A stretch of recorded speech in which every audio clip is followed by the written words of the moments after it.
sign in the sheet? No. You have it back there? Sean's got it. Oh, okay. You can't speak. We don't let people from Chicago We speak. don't let Bears fan. That sounds right. you need to know your quarter.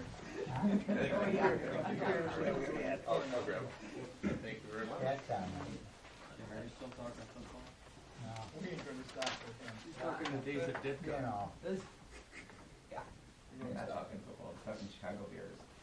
We don't stop. The Chicago bobsled team.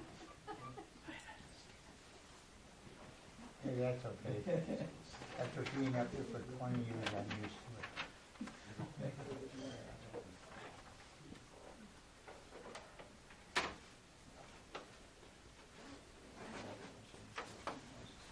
And then the food is going down here.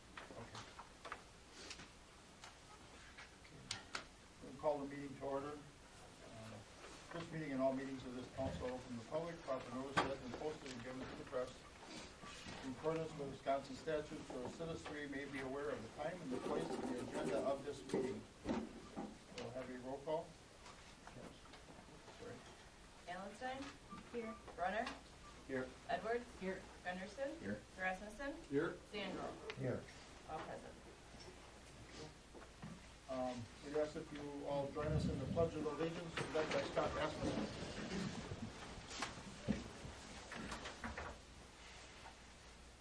I pledge allegiance to the flag of the United States of America and to the republic for which it stands, one nation, under God, indivisible, with liberty and justice for all.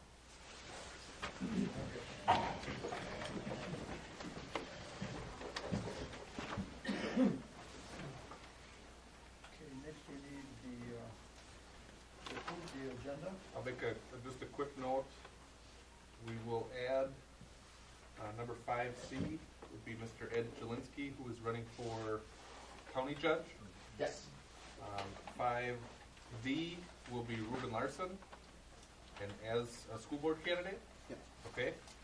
And then I would also ask, because we're going to hook up with Thad over the phone, and because we have two gentlemen here for a beer and liquor license, that we move up 7C after the citizens' appearances. And then 7E is the city hall discussion. Move that up after 7C, which is now before 6. We okay with that? If you could, we got it written down, and then what you would need to do then is a motion to approve the amended agenda. I'll make a motion to approve the amended agenda. Second. Okay. Motion's been made and seconded. Approve. The agenda then? Who seconded? I'll start. Yeah, thank you. All in favor signify by saying aye. Aye. Opposed? Motion's carried. Next, I would ask for a motion then to approve the minutes for our regular meeting on January 20th, 2014. I'll make a motion to approve this now. I'll second it. Motion's been made and seconded. Any comments or questions or concerns on the minutes? All in favor signify by saying aye. Aye. Opposed? Motion's carried. All right, we'll move on to number 5, citizens' appearance. Mr. Zaboj, library rep. Thank you. First of all, I've been saying that we've been climbing. There's going to be a steady plateau someplace along the way. I think January proved to be our doomsday. We went down 3.3%. Part of it is we were closed 3 days because of the snow. We also went early home one day, and I think with the snow and the conditions that we've had in January, I'm not surprised. People are traveling with something else. Just for your information, we also received from OWL the circulations for the various vicinities that we have here. And the city of Weyauwega had 27,124 circs. Town of Weyauwega, 6,926, Town of Lynn, 4,964, Town of Royalton, 3,884. And they're able to keep a pretty close, accurate account, so if you ever need to see those figures, they are on file at the city, because we have a copy of this there. But if you ever need any more information, let me know. Also, last month, during one of those cold days, we had Jim Narens here with his heat loss gun in order to find out where our various losses are. We've identified 3 or 4, and one of them is we're going to have to replace the door that's off the young adults.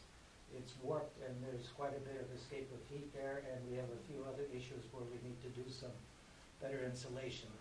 But at least we were able to find those spots, and we will be working on those as time goes on. And sorry about the sore throat, but I must have a cold coming or something. Any questions on there? Okay, thank you. Thank you, Frank. Thank you. All right. Next we move on to Don Morgan.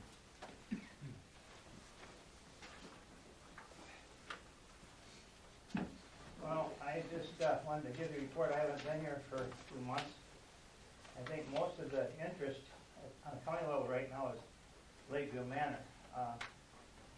If you recall, they want to do some remodeling out there and add 2 units of CBRF, community-based residential facility. That was brought on by the County Finance Committee, the management team. There's been a lot of losses incurred with Lakeview Manor. Well, the public doesn't always know it, but I'll share some of it with you. In 2011, there was taxes generated $1,147,000 to take care of losses there. 2012, $910,941. 2013, $849,900. And budgeted for 2014 is $880,000. After they want to spend $1.3 million to do these 2 units of CBRF. And in there, I asked for a business plan, and in their business plan, they continue to show a loss in 2015 of $716,900. 2016, $493,000. 2017, $545,000. 2018, $736,000. And 2019, back to $822,469. Along with that, I don't know if you realize the county did a fiber optic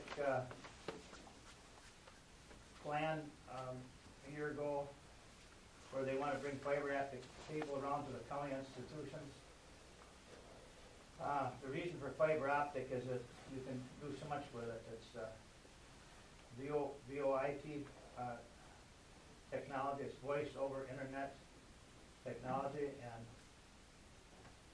they've hooked up the county. They've got the courthouse hooked up. They've hooked up the county, and their next step will be to come out to Lakeview Manor, and they're going to move that up because of the remodeling out there. They can't get good internet. They don't have good telephone, and that budget is about $500,000. So there's Patrick has the copies of this and file. I've met with him, and any questions on it? He's got some of the budgets, I think. They're asking for the county supervisor to approve a bond, and the bond for the normal capital improvement program is $13,359,000. They want to add $575,000 to that for fiber optic cable, and that would be about close to $14 million. And then when you add the $1.3 million for Lakeview Manor for their remodeling, that's going to be $14,959,000. I think the concerns that there's some people that think that Lakeview Manor should be losing that type of money, that it's getting too hard to budget it, and there's others that feel it's providing a valuable service. It's a very emotional issue. There's employees there that live in our city and work there, and they don't want to lose their job. My concern is, I look at this business plan and I see after spending close to $2 million with the fiber optic cable, that they still, after a few years, are going to be right back to $900,000. Somewhere there's going to have to be a line drawn. I don't know how long the county's going to want to keep doing that, but the management team that, if you remember when Dick Pepin was here and talked to the council, he had appointed a management team, and they were doing all the budgeting. They're just pulling their hair out by the roots because they can't, we got, levy limits and everything's going up, so they're getting to where it's like stretching a rubber band. Can't tell you where that's going to go, but I can tell you the vote requires 21 members of the county board supervisors. County rules are 75% of the electorate, which means that whether they're there or not, they need 21 votes to pass that. And there's some concern it may pass and some that may not.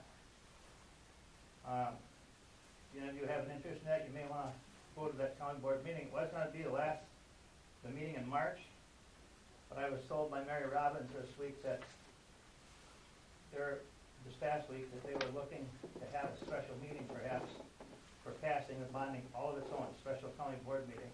No date's been set on that, so if a date is set, as soon as it is set, I will let the administrator know, and anybody can inquire here at City Hall and get that information. But it's going to be controversial. There's going to be a lot of discussion. I think it'll be an interesting meeting.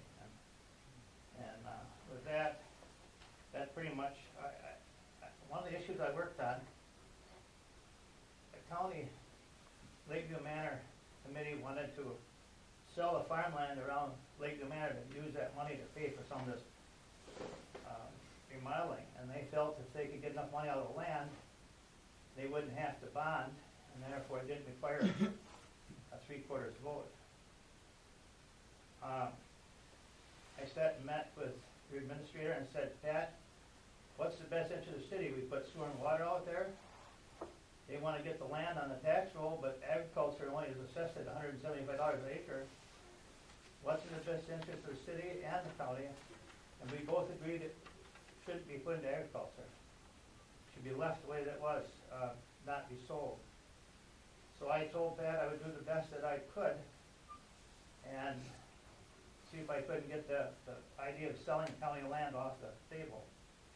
And I was successful in doing that. I met with the property committee, and we talked about they voted unanimously to not sell any land until a strategic plan had been made on the property. Chairman Kepton then appointed an ad hoc committee, which I served on, and we studied the issue, and we found, like, for example, there's $19,000 a year rent coming in off of that property. And they have a fund set aside for fixing the road going out toward the north. They have problems like everybody else at Larsen Co-op and the city does with blocked railroad. When the trains block the road, they can't get employees in, they can't get emergency vehicles in. So they have a goal of wanting to repair that road. At the end of this year, they got $58,000 in a fund. And after realizing that would stop that fund from accumulating, and after realizing they wouldn't generate any taxes, they agreed with me that they wouldn't sell any land, and so that's off the table. They're going to bond for it. And that's all I have. I'm going to miss next month's meeting. I'm on vacation. But I would appreciate your support and vote in my run for county board again. And I would hope that you'd see fit to send me back, represent you another term on the county board. Thank you. Thank you, Thank you, Don. All right. Move on to 5C, Ed Jelinski. Thank you very much. My name's Jelinski. I'm one of the 4 candidates that's running for Circuit Court Judge for Waupaca County. Judge Hoffman in Branch 2 retired at the end of November, and so his seat has opened up. There are 4 candidates that are currently running, and the primary is tomorrow, so you folks get to decide which 2 go on for the general election April 1st. I started out my practice after graduating from Marquette University as a prosecutor. I then went into private practice, and I've been in private practice ever since. I've got offices in Menasha and in Waupaca. About 75% of my practice is in Waupaca. I do a general practice, which means that I do defense work, I do civil litigation, I do small business representation, real estate, probate, just about every type of law that's out there my practice touches on. Primarily a trial attorney. I like doing civil cases and criminal cases that end up getting you in court. I think motion work and trial work is a lot more fun than most of the paperwork that gets generated through probate and other things.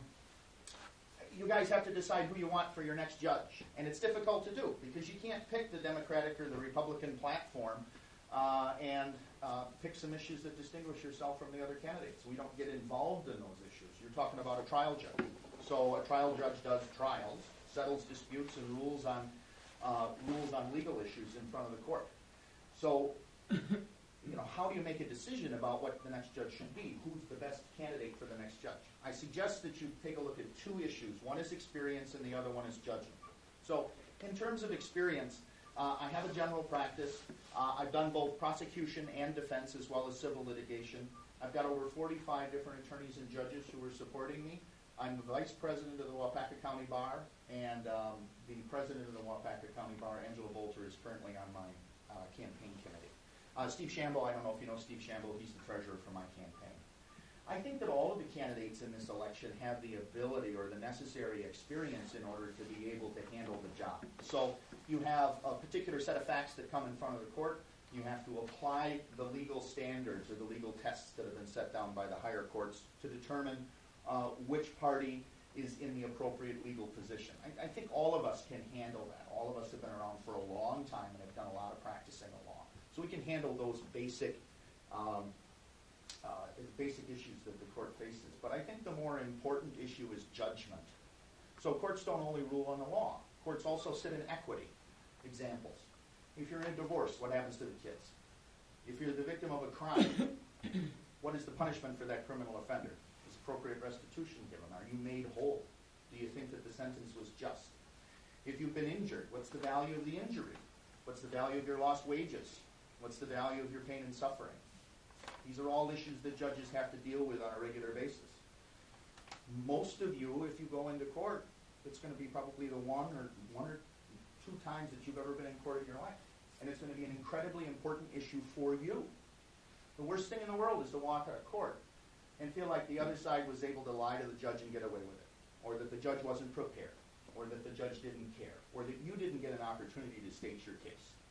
And you walk out of there and you don't feel that there was any integrity in the system. You don't feel that there was any fairness in the process that you went through. You want a judge that's going to be able to do those things and that's going to be able to uphold the integrity of the system and make those equitable decisions in a way that make people feel like it was done appropriately. I mean, somebody's going to lose. You're going to go into court and one of the 2 arguing, disputing parties is going to lose. But if you're on the losing side, do you feel like you at least got a fair shake? You at least feel like you were hurt. Well, I've been talking to you for a minute and a half. You have no idea whether or not I have that kind of judgment or whether or not I would meet those criteria. But 3,000, 2,700 people voting in the primary, probably this year. So it's going to be a small number of people that get to decide what happens in this particular election. So who do you know? Who do you ask? Who do you talk to? I suggest you talk to law enforcement. Talk to social services, talk to the clerk's office, talk to other attorneys, talk to other judges. All of these people have seen us practicing in the courthouse on a regular basis. They've seen how we handle the cases that we have. They've seen how we've treated our clients. They've seen how we've argued on the law. They're in the best position to be able to make that call, or at least to be able to give you some advice on who to vote for. So I would encourage you to do that. I know the primary is tomorrow, so there's not a whole lot of time left. Some suggestions. I have some flyers that I'll leave on the table. People can have them if they want them. We all have websites and or Facebook pages. If you're not on Facebook, I think all of our Facebook pages are open, so you can just look at the page. You don't have to be a member of Facebook. A lot of us have information there. Mr. Steckbauer and myself, I think, have links to public access for Waupaca County that had all of the candidates do interviews. So all 4 candidates have about 5 or 7 minutes answering questions and doing interviews. And then the Waupaca County posted a series of questions for all of us to answer, and they published those over the last 3 weeks, and those are also available online. So those are some other resources you can take a look at to try to decide who you think the best candidate should be. But I would encourage you to ask your friends and neighbors, ask people who've been in the system. I think if you do that, one choice will become clear, and that's why I'm asking for your vote. I appreciate you taking the time. If anybody has questions about the race or what's going on in the system or anything else, I'd be happy to answer them for you. Otherwise, the website and also my cell phone number are on the campaign literature. You feel free to call me anytime. Thank you very much. I appreciate your opportunity. Thank you very much. Thank you. Thanks. We can over here, is that okay? That's great, thank All you. right. Thanks a lot. All right, then we'll move on to 5D, Reuben Larsen. You probably all heard about my campaign for school board, so I'll stick to the part that's relevant to the city council. It's often been talked about the lack of businesses on Main Street, and I think there's very few things that the city council can or should do to resolve that problem. I think the big problem is that generation after generation we've failed to educate the next generation to appreciate the quality and service that is available in our small local businesses compared to the mass-produced options that are always at a lower cost, but also at a lower quality and lower service. So that's kind of one of the campaign platforms that I'm going off of for school board, is to try and promote some of that passing along of a tradition of the smaller community, the small family farms where you could go out and buy a cow and you can ask the farmer and see how it was raised.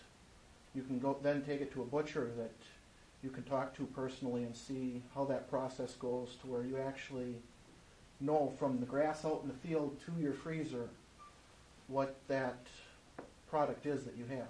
So I guess other than that, I'll open it up to any questions. I got some flyers to pass out if you'd like. Thank you.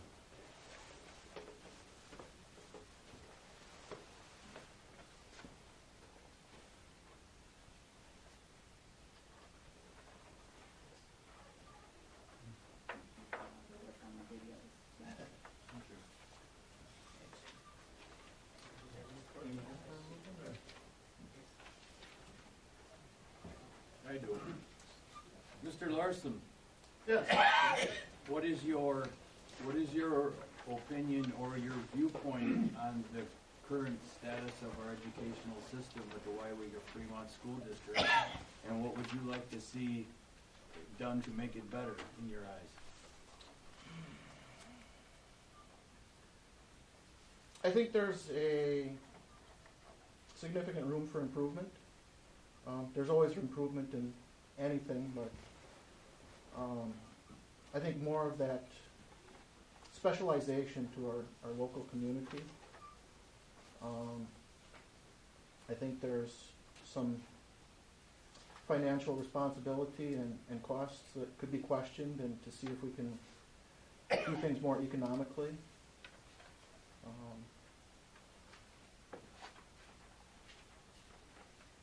I think that's, Okay, thank you that address your question? very much. Thank you. Okay. Any others?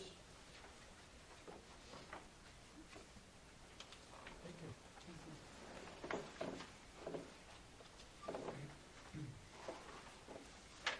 Okay, then we're going to move on to 7C.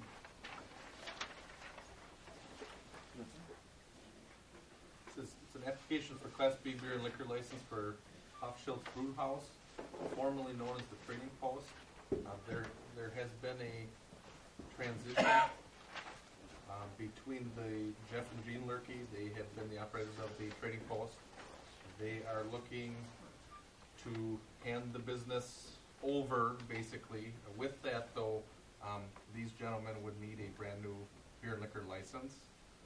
We had spoken with the Loehrkes, Gene Loehrke, and said, you know, the council meeting is tonight, that's when the license is up for review.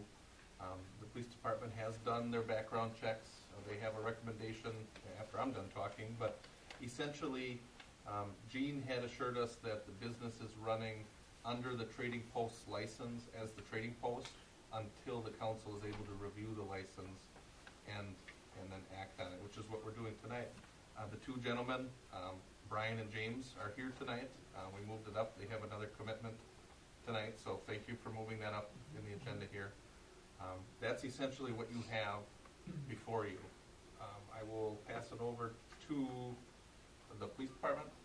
They typically, when there's a brand new license, they make a recommendation. Do they recommend that you should approve, or would they recommend that you not approve? You'd like to you have a quick comment, Jerry? Yeah, we recommend that you can approve the license.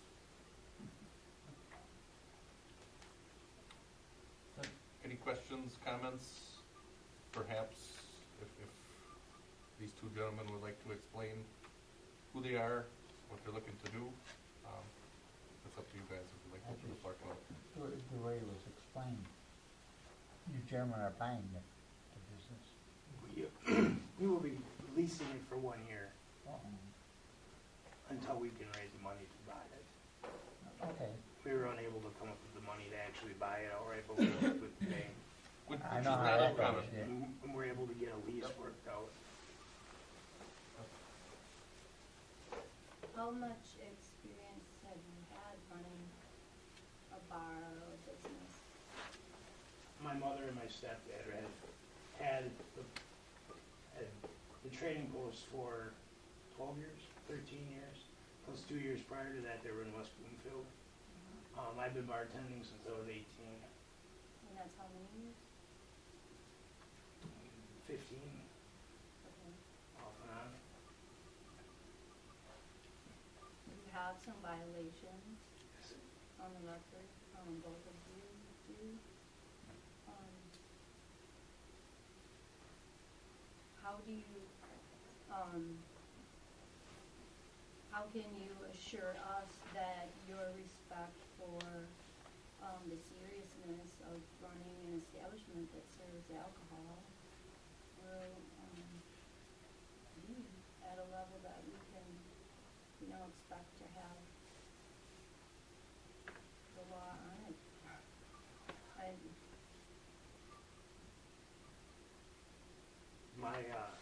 I have 2 DUIs, and after my second one, I did get 8 days or 10 days in jail, and I did my punishment, and I no longer drink and drive. I won't. I live in town. I'm 4 blocks away from downtown, so if I do drink, I walk. And we're part of the Tavern League, and we went along with my parents to the Tavern League meetings the last couple of times, and we got in. They have a program called Safe Ride, where the bar will pay for people who are intoxicated to get a ride home. If that answers your question. And And, well, I had gotten one operating at a PAC level of .08. That was when I was 19. I'm now 24. Not that means that there's a lot of time in there. But since then, I have done nothing, nothing after that. I learned my lesson when I was younger. I'm older, and I feel that I know what's wrong from right. When I was younger, younger kid, didn't really know what was out there, made some bad decisions, and I would like to just go along and make right now that I have no convictions or anything, in the last 5 years prior to that. how do you,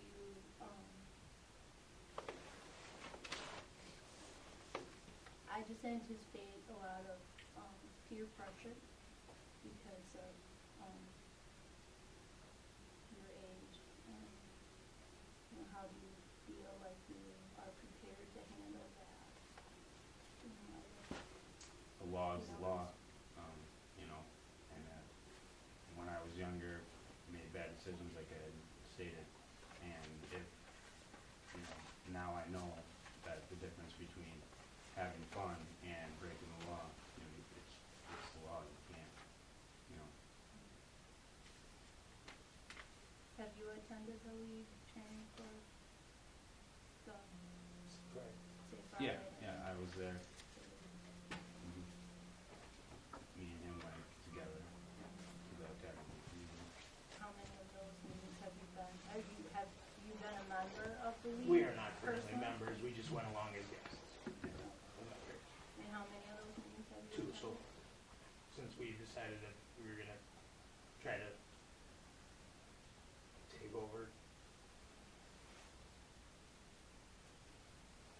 If you don't mind me jumping in, I'll make a quick comment. You talk about, the police department put together a little bit of their background, of what popped up on the background check.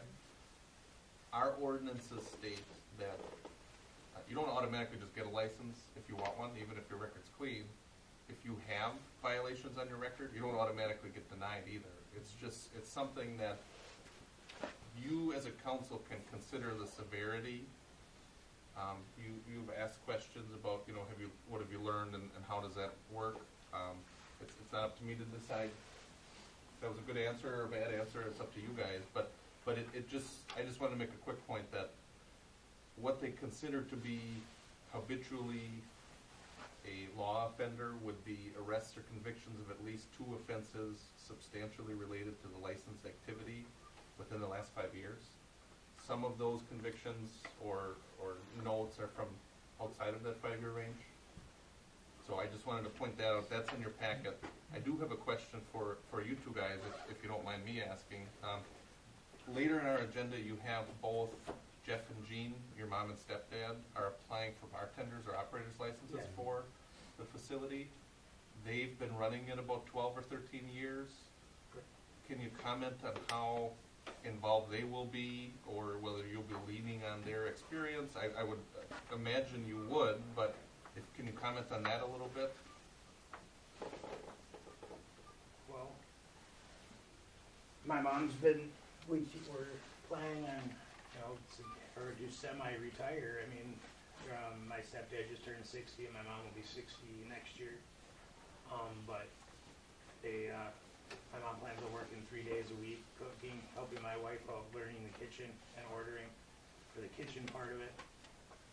So what you're saying is they'll be involved yet. Definitely, It's yes. not. Yeah, it's not like they're walking out the door. And so I guess the point I would make to you guys would then be, consider that as they've operated the business over the last 12 to 13 years too. Now, I'm not saying, I'm not making a point, I think it's just maybe clarifying that. That's all I've got, I promise. I had one question is that under 300-8 investigation, it states that the city administrator shall notify the police and the fire inspector and the building inspector. And I guess I'm wondering, has any of that been done? Yes, Okay. yes. Okay. Yep, and that's where you get, the police department is notified, that's how you get the information that's here too.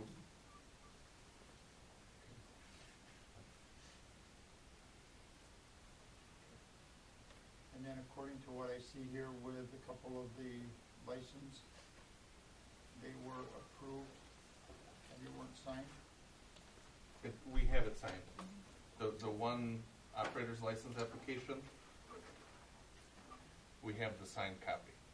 So it was after. Today, yeah. Okay. Yep. Yep, signed and then observed by Becky too.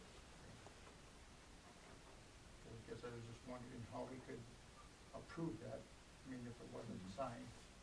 It's a recommendation for approval. I believe the background checks were done.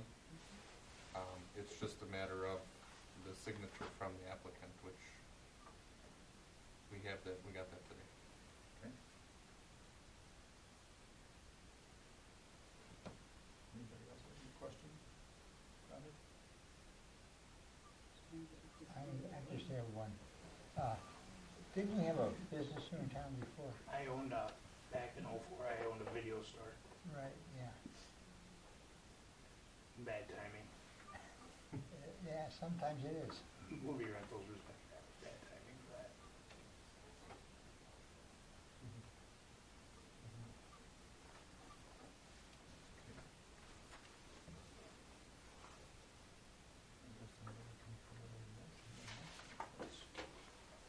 If there's no further discussion, yeah. Question, just want to ask that we have a motion.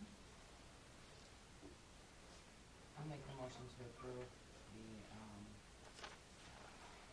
license for Yeah, Class B beer and liquor license. Class B, yeah, here in the license. Don't that make any of you nice? No, food is separate, isn't it? Food is through the county. Yeah.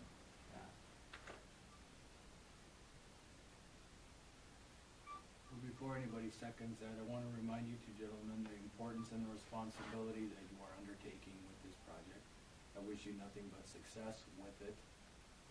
And I hope going forward that you can handle the stresses of the peer pressure in the business and things of that nature as you go forward.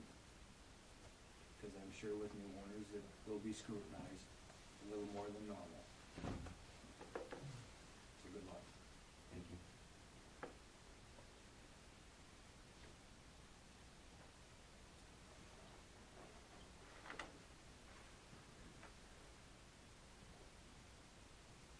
I'll second it.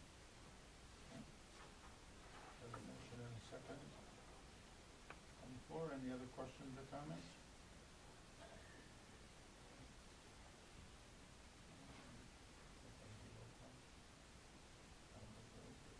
If you'd like to, you can, yeah. I'm going to ask for a roll call vote. Allenstein, Aye. Rasmussen, Aye. Brunner, Yeah. Sandro, Nay. Anderson, Aye. Edwards. Aye.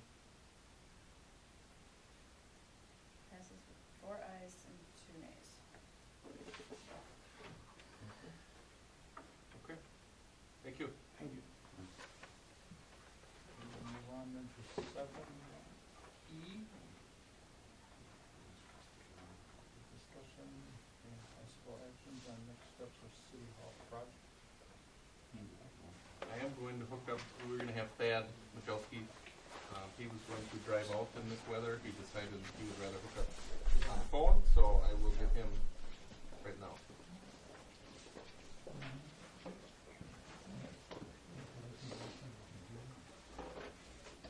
No, I think just on a speakerphone like that. Let me know how this volume works. I heard it fine at last. Hello, sir. We are to the point where we will discuss the City Hall project, so let me put you on speakerphone 1 second, okay? You wanna get up those speakers maybe?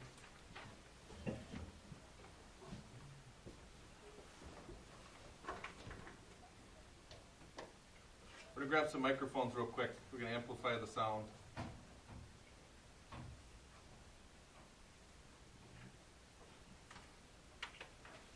I will mention real quick, obviously we had the open house meetings. That was the end of January, first week in February. The next steps then are what we would be discussing tonight. We did collect documents, questionnaires that people that came to the open houses, they had an anonymous opportunity to fill out a sheet, give their comments. Those are in your packet, and for those of you who do not have a copy, we have them at City Hall. Let me know if you'd like a copy there. They will be probably your very last 12 sheets in your packet. There are some positive, some negative with the options there, but the good news is we got 12. We had a good turnout at the meetings. We had Reuben and Sean had filmed the first session, I filmed the second session, and then Reuben and Sean had put it on YouTube. So it's making the rounds. I had a couple people call and say that they watched it online. I know not everyone was able to make it, but having that videotaped certainly helps.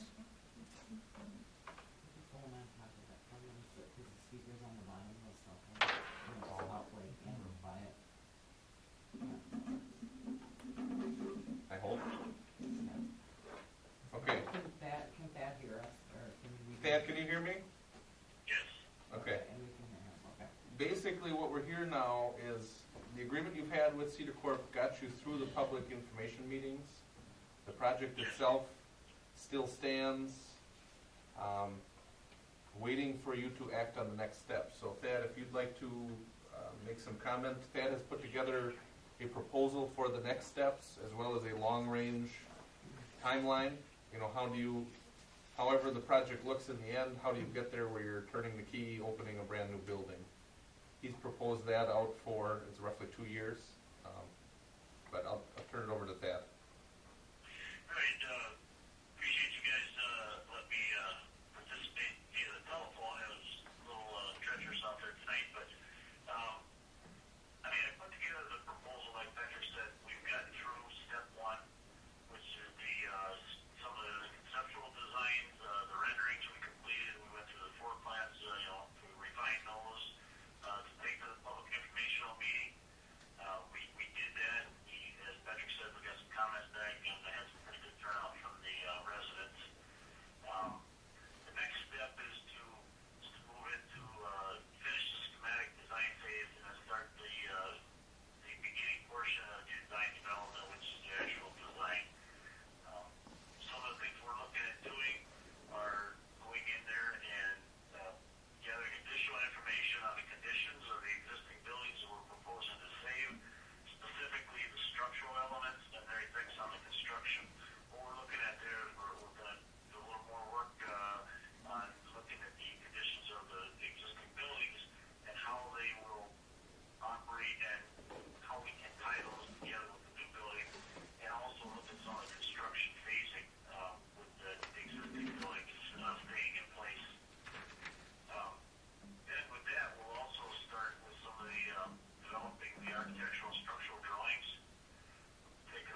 when do you, where do we and when, pursue the grant? Someone in your office is already looking for grants. You just talked about the rural development ones. Is there any others for the community space? If I heard that correctly, if there's any other funding mechanisms out there, we'll be looking at those concurrently with this project. Now that we have, the preliminary cost estimate of $2 million, we'll start evaluating those to see what's available. There are deadlines for some of these grants, and if we feel that in discussion with the grant funding agencies that there's a viable option of getting one completed sooner than later, we'll surely let you guys know and you to proceed forward with the grant application. There is one grant that we're looking at is a downtown community development investment grant program that's doing some downtown planning. Now, that's with the Department of Economic Development Corporation, and we're looking at potentially applying for that. I don't know that that's going to have a big impact on the city hall. It may have more of an impact on the existing businesses that are downtown. That's good too.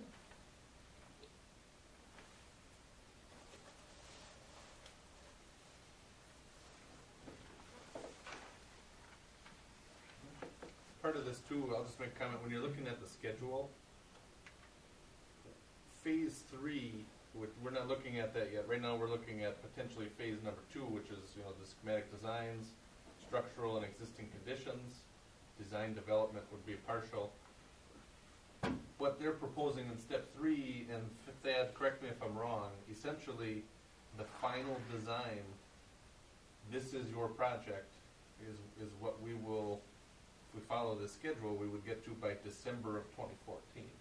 Is that correct, Thad? Correct, yes. So what they're saying now is to get step 2, they're making a proposal that for $35,300, they will work on design work, which would get to 20% of the final design.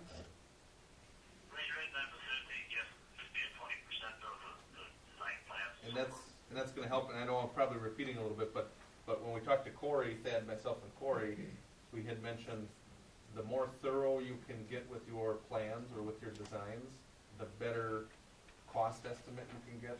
You get a better idea here, but you're also not spending, $35,000 is a lot of money, but $100,000, $200,000, $300,000 is quite a bit of money too. And Thad, myself, and Corey talked about, is $35,000 a reasonable amount to keep the wheels rolling on this? But if you get through this design and you start to see, if you're looking at 1.5, 1.8, $2 million, you start to see that creep up or change, you don't have so much cost sunk into this that you can still scale it back a little bit. That's the big thing is, you could go out and just design the whole building now, but that's a lot of money, especially if we're still early in this year, as we're figuring out what kind of project you're going to have. Well, half of that discussion at least is going to be, what does it cost? How do you pay for it? That's one of the questions I could tell you at the open house the very first night. One gentleman had asked, how much is this going to cost me on my taxes? How much per household? And we don't have the answer yet because we don't have the project defined. This proposal would help us get to that point. And what I had mentioned to the gentleman at the meeting was, that's a very good question to ask. And if we don't have the answer, well, you know that we're not really ready, or we don't have enough, design put into this to make a good decision. I think this proposal to go with phase 2 is a good one.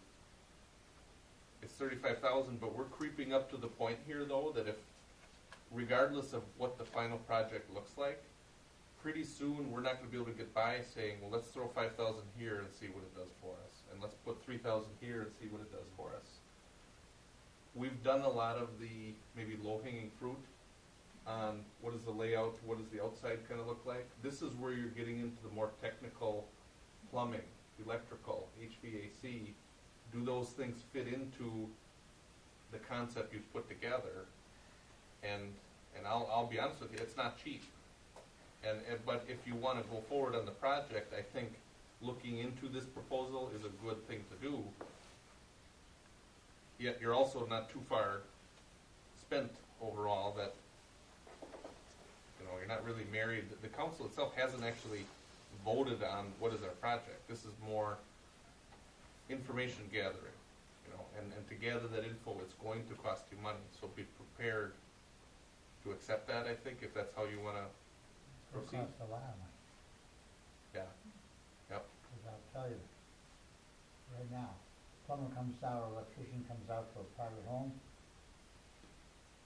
before they even start, it's over $100. So I can imagine what this is gonna run. But this is why we're making the legwork to Yeah. get, you know, yeah. I mean, You can't make an informed decision without the legwork, and Right. unfortunately that costs money sometimes. all you gotta, sometimes you gotta spend money, the whole thing, spend money to make money. Right. So that, Well, and yeah, go ahead. I think, you know, when he talks about all the mechanical systems, it does, you know, this is almost like doing a skeleton of the building. And you have to do that with these buildings, with those two different floors. If they don't figure out how the utilities are gonna run, they can't figure out if they can level all the floors, and then you won't know what your room design and what you're gonna do with that second floor lobby, ramp or no ramp, until you know what all the utilities, how to structure the utilities that go underneath it, so. Well, the utilities in there now, is that gonna be, I imagine if the cost of material goes up, it's gonna be passed on to the city. I mean, you can quote a price. Right, yeah, And- when you get to the final project, we're paying for the services and the materials, so yeah, it's, but having said that too, we're not starting tomorrow, no matter what you decide tonight, you know, so the Oh, right. prices will change for better or worse, they're going to change, but yeah, the city is responsible to pay for the materials because it's part of our building. Well, right, I understand that. Yeah. It's just saying the fluctuation, Sure. but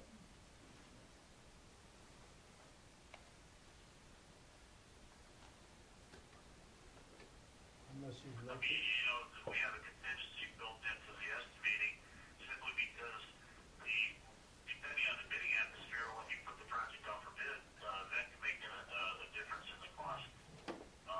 If it's very, and that's why we propose to, you know, go forward with the schedule we propose, is to have the bidding in the winter, which is, the most, cost-effective time to bid a building. Once you bid, you get all your contracts out of the way, and then the contractors are ready to start, you know, March, April, you know, to get going. And, that's your most advantageous time to bid. Now, if we need to hold back a little bit on the, design, you know, moving forward after we hear that it's 20%, you know, we're willing to work on whatever schedule the city council wants to work on.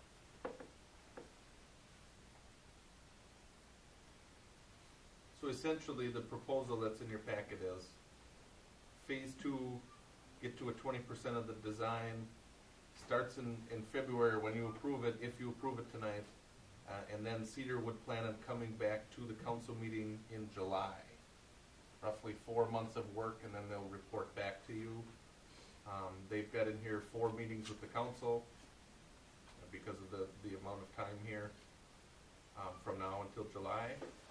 And they've got a little bit, you know, Thad went through all of this. This is the work that they're proposing to do.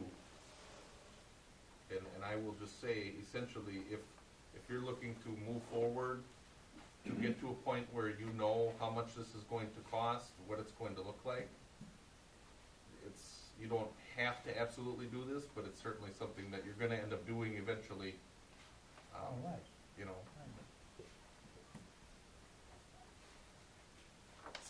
So that's the key. $35,300. Phase number 2 would run from February until July of 2014. Anything else, Thad? No, that's pretty much it.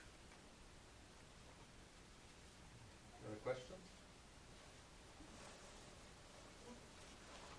I think I say second before you interrupted? I was just gonna say, if you were worried about the cost being more, maybe we could work it out that the engineer would pick up the extra cost. Yeah. I don't think so. Oh, It's gonna be done. That was Mike. Oh, okay, that was Mike. It's a good idea, but I don't think so. Yeah.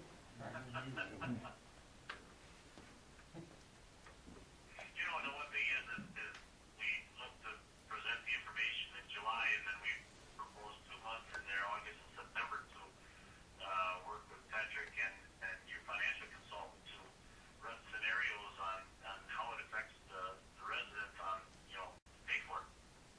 We'll have some grant information in our packet, but then also it ultimately comes down to how's it going to affect the tax rate? That's what everybody's asking. have you seen some comparables to give us an idea? I think Elders has already run a preliminary, didn't they, Patrick? But that was Yeah, a preliminary. for Hortonville. Well, they ran a preliminary for us, and essentially what Ellers said, yes, you can do a lot of things. You can use money you have saved up, you can borrow. There's a whole bunch of different scenarios, but what it comes down to in the end is, what are we looking to bid out? And because we don't know, it could be 1.5, it could be 1.8, it could be 2. They could run those scenarios probably all day long, But we don't know. but until we anything know, until we'll we get a can better assess. idea. Yeah, so we've got Correct. some of the info. On top of that, there's a couple other communities looking at these types of projects. Now, we have info on how they're financing it. I don't know that I have any info on, did their costs come in higher than they thought, lower than they thought? I don't know. And with that, I don't know if you or Corey has anything on that, but on Oh, no, comparables. I know Corey's did a couple of jobs lately. I can find out where they come in at with the estimates. What was said about Hortonville? What did you say about that? Hortonville's looking at something similar to what we're doing. Now, I've got information on their financing options, but I don't have, I'm waiting on what are they paying for, so I don't have, I've got on there, you can borrow this much money for this long, or you can borrow it this much for this long. I've got some of those things, but that's only half the story if you don't know what they're actually building. From what I've done, I've looked out, they've, I believe, and might be wrong, they were looking at buildings in the vicinity of their city hall that they were looking at purchasing. And now I don't know how if it was the same situation that we have, I don't know, but I think it was close. I remember reading over half a year ago about that in the paper, I believe, and the tax increase was surprisingly low for what they were going to invest and spend. Well, what does that mean? Is there not some kind of a scenario? People want to know how much and how much for me. Is there not, can't we say A, B, C, D, and give them A, B, C, D on numbers on both how much and how much would it cost me? We could, but To me, I think the normal person in town would say, that's easy, just give us options like at any restaurant, upgrade or supersize, just give me the options. Let me put a handle on something. I would like to see that. To me, I think, when I saw that in the paper and read it, quite a while ago, it seemed like a somewhat simple, it's gonna cost this much and this is how much the taxpayer's gonna pay more a year per household for our vicinity, and it was not enough to scare anyone. Is that something that we can do within an accurate ballpark? That's what I'm saying, the ballpark. Everybody asks for ballpark. Right. We give them basic ballpark, the next ballpark down the road, and the high grade, something to put a handle on, something to Right. Fluctuated at 20%. to go through all the bidding to say, well, this is, I don't know, I just think it's simple math. If we just take from somewhere. Sure, we don't know if all the monies or some of the monies are coming from grants, et cetera, but what if, there's gotta be some scenarios we can put together to give us There's probably a some lot. sense of and I don't- confidence to the normal citizen. We can put together all those estimates on if you're gonna borrow 1.5 million, but that's, the variables there are how much of your own cash are you putting down up front? What type of grants are you gonna get? If there's anything TIF related, what type of benefit can you get from that? But How are there's- you going to be yeah. borrowing? Right now, though, I could run all those scenarios on 1.5 million, 1.8, 2, but the problem is, which one of those is it gonna be? You know, and you still It don't doesn't know matter, for at sure. least gives people an idea, some kind of an idea. Otherwise, it's just a big question mark looming, a big dark cloud that, they may not be that scary if, I'd say run some, then find something in history that's already history or done somewhere, whether it's, I'm not saying Hortonville, but there's gotta be plenty of communities to, is that not something Cedar Corp No, can? well, you'd want, we'd be working with Ellers Oh, on that. on that part. Okay. Cedar Corp can help a little bit, but we've worked with Ellers a little bit. The problem is, even if we knew the project's gonna be $2 million, there could be 8 different scenarios for that amount of money, because it depends on you guys, how much cash do you wanna pay on it? What, But you you can know- start at the top, the city pays for everything. Okay, now if we get this grant, it just something to, I think what, We could, yeah. what Bruce is trying to say is, why can't you just come up with a dollar amount and tell them that it's going to be X amount of dollars? Now, if we get grants, if we get any other kind of helping to benefit this, then it's gonna be lower. But at least people know that this is the dollar amount. well, we could, but it's not gonna be $1 amount, it's gonna be probably 4 or 5. right? And it's up to you guys to decide. You have part of that too on how much are we gonna pay down up front, how much are we borrowing? And I don't mean to say it can't be done, it can, but there's not gonna be one number. It could be 4 or 5, and my question as a private citizen would be, okay, well, now you have 4 or 5 estimates. It could be one of those 5 things. Yes, it's more than saying, well, we don't know, but Right. even by throwing 4 or 5 options out there, you're still saying, well, we don't know, but it could be 1, 2, 3, 4, or 5. And we can do that, it's not a problem. I think we should, because I don't think the normal person is gonna think that much. I mean, the don't way agree. you think is very detailed and very, Right. We can have it by the next Very council complete, meeting for but sure to say, and I can put that as part of my report and say, look, these are the things we're looking at, and then we'll go from there. Is that? when I read that article in the paper, it seemed not very complicated to me. It's gonna cost approximately this, and the taxpayers are going to approximately pay this much more a year, and Oh, and without a doubt, that's the goal, to get it to was that. not even, Absolutely. We have no I'm not idea even- what we're building yet. what? We have no idea what we're building yet. And nor do we know what we're putting inside it yet. That's, you can just put numbers out there and. Scenarios on the table, you can have scenarios that you can work on them for 3 days trying to figure out, what about this, what about this? Maybe the possibility is you do a $2 million project and you say for every 100,000 we get in grants or cash on hand, it lowers the tax rate this much. And leave it at that. Okay. Yeah. We can start the discussion If you get a next month. $100,000 grant, you knock off a buck off the tax, or if you take $100,000 out of cash reserves, you knock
sounds good.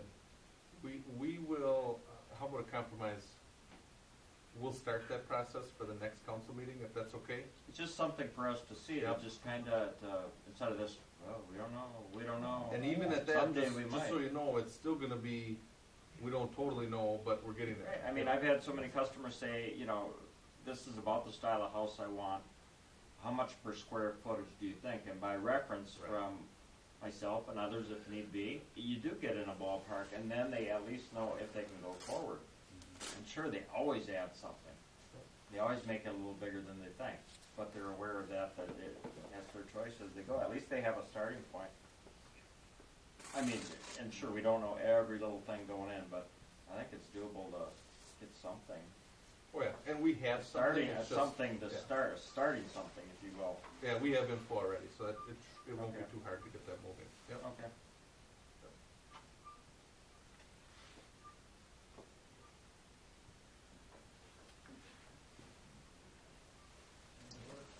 Discussion on the City Hall project?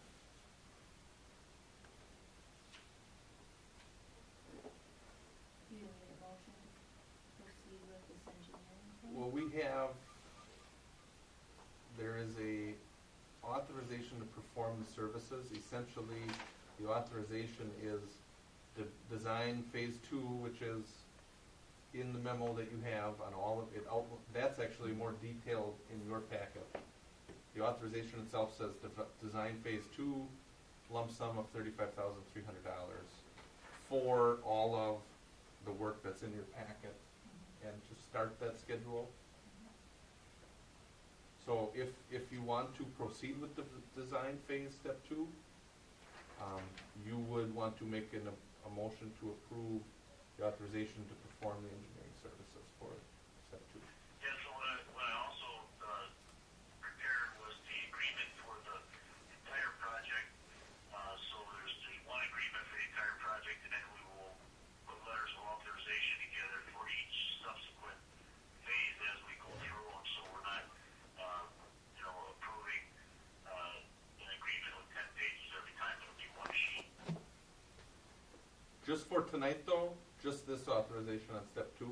The other one, Step 2 is the only thing you're authorizing. yep, they don't have in their packets the whole project. It's just the step 2. I make a motion that we approve the engineering agreement for step 2. I'll second City the Hall. motion. No, you're out. You can, yeah. Yep.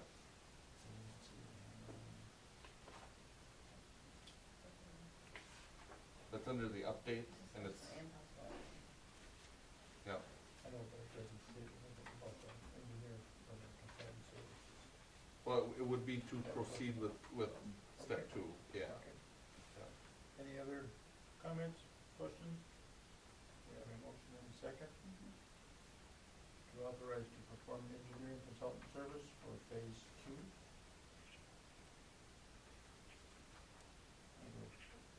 Roll call. Brunner, Aye.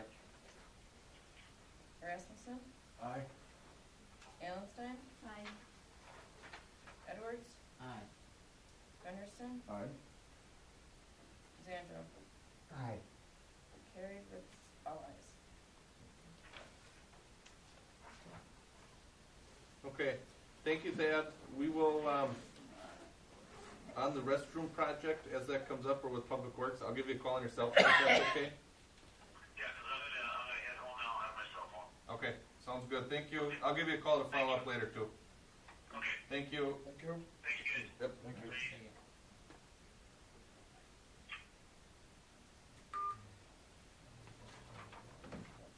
Back to 6. Okay, now we'll go back to 6, which will be our committee reports, finance.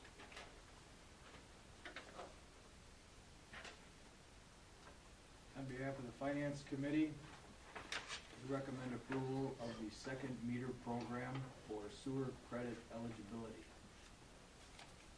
I'll second that motion.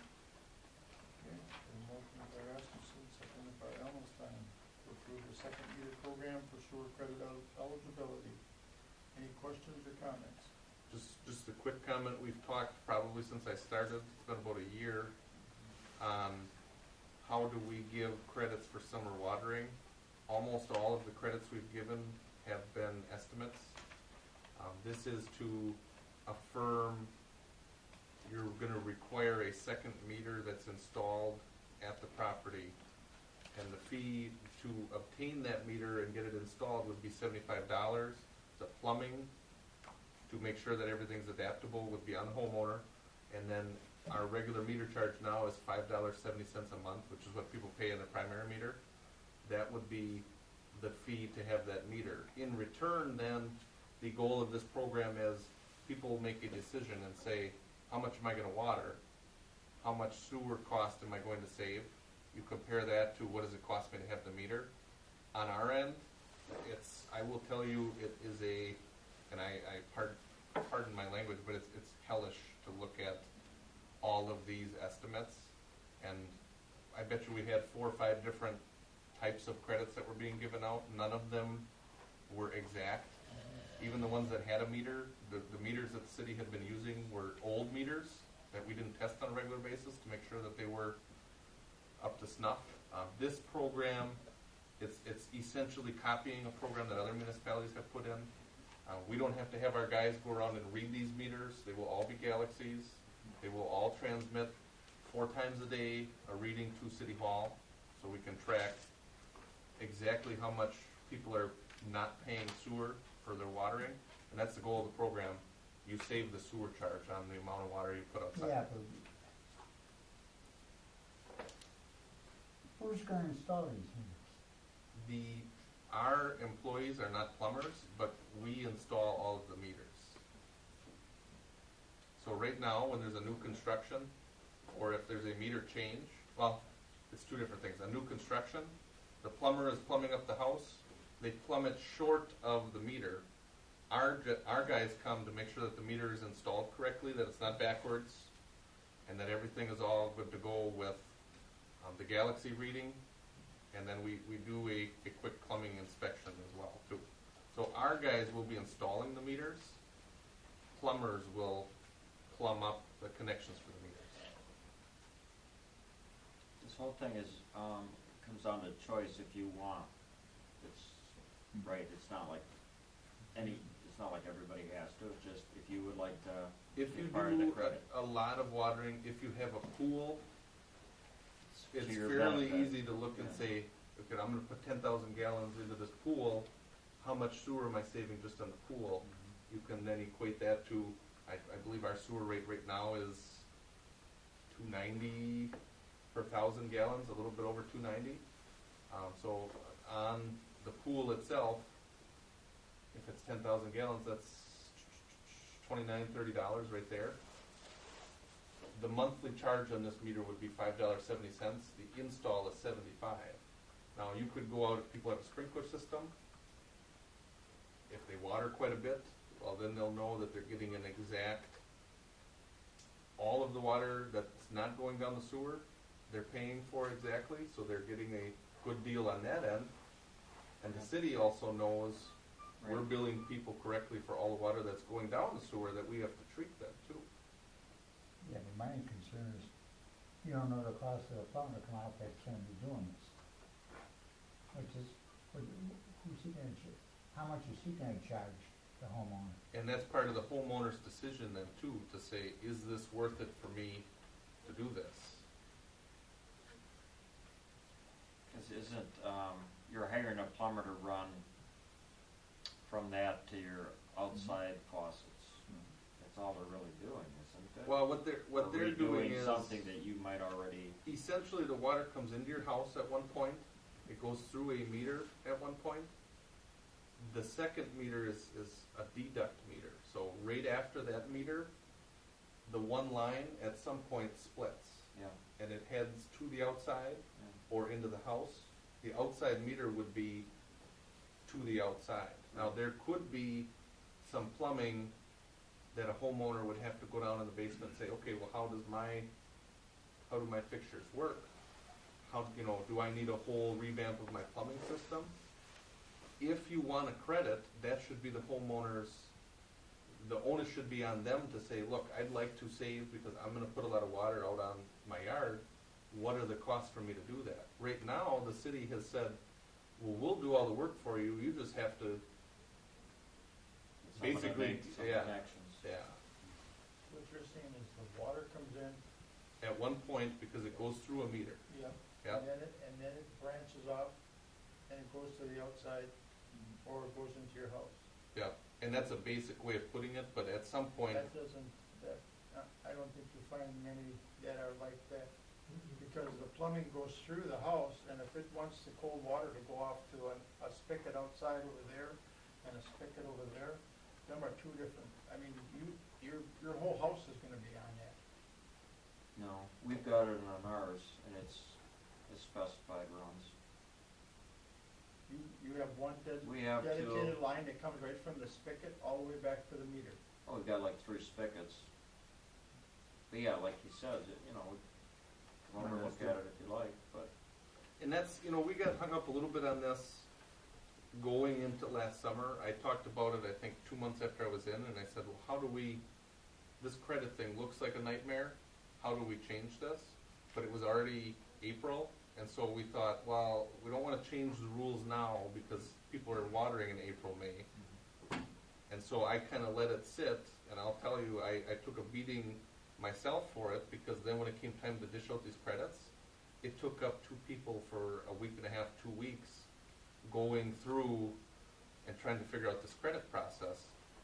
That's a lot of waste on my end, and on staff time, and in the end, we don't know if the city got a good deal or if the homeowner got a good deal, because if we weren't measuring exactly how much water people were putting outside, and we were just guessing on a credit. Now, this is something that it's exact. The amount of water that goes out. Now, we talked, and part of why I bring up the hang-up from last year is there was a talk about, well, not every home is plumbed the same, and I get that. But the question is, do you want the city, is this another thing that the city should go out with a plumber and look at every home?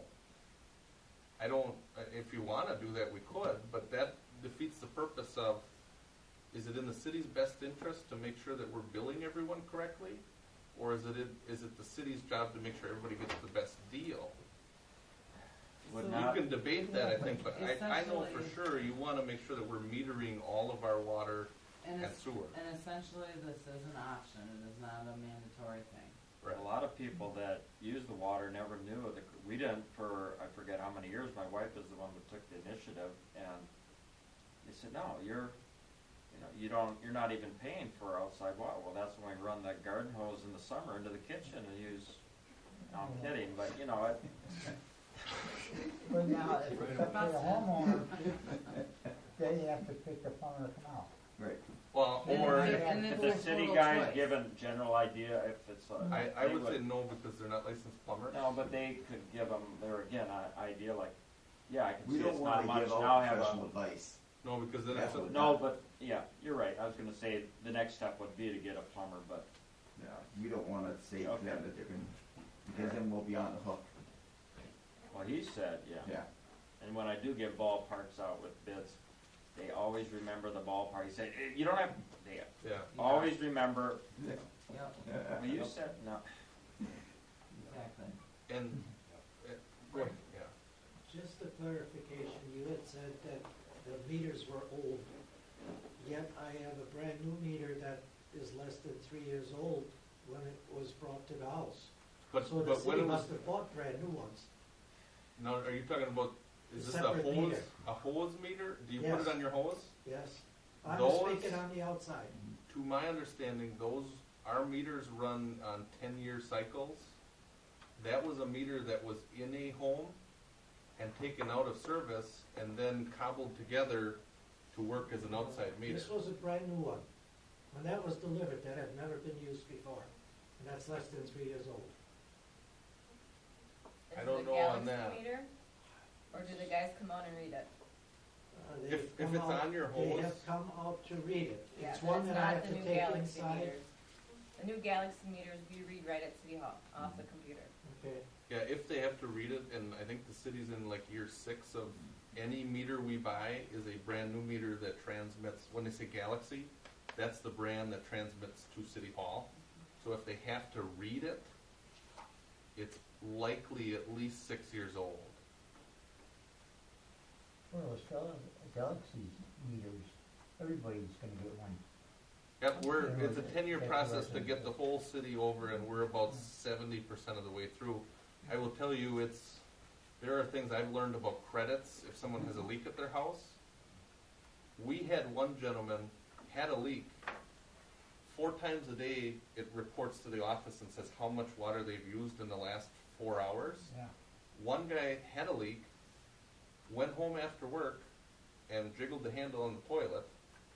And he goes, well, that's all I did. Well, in that 4-hour period, he came home from work.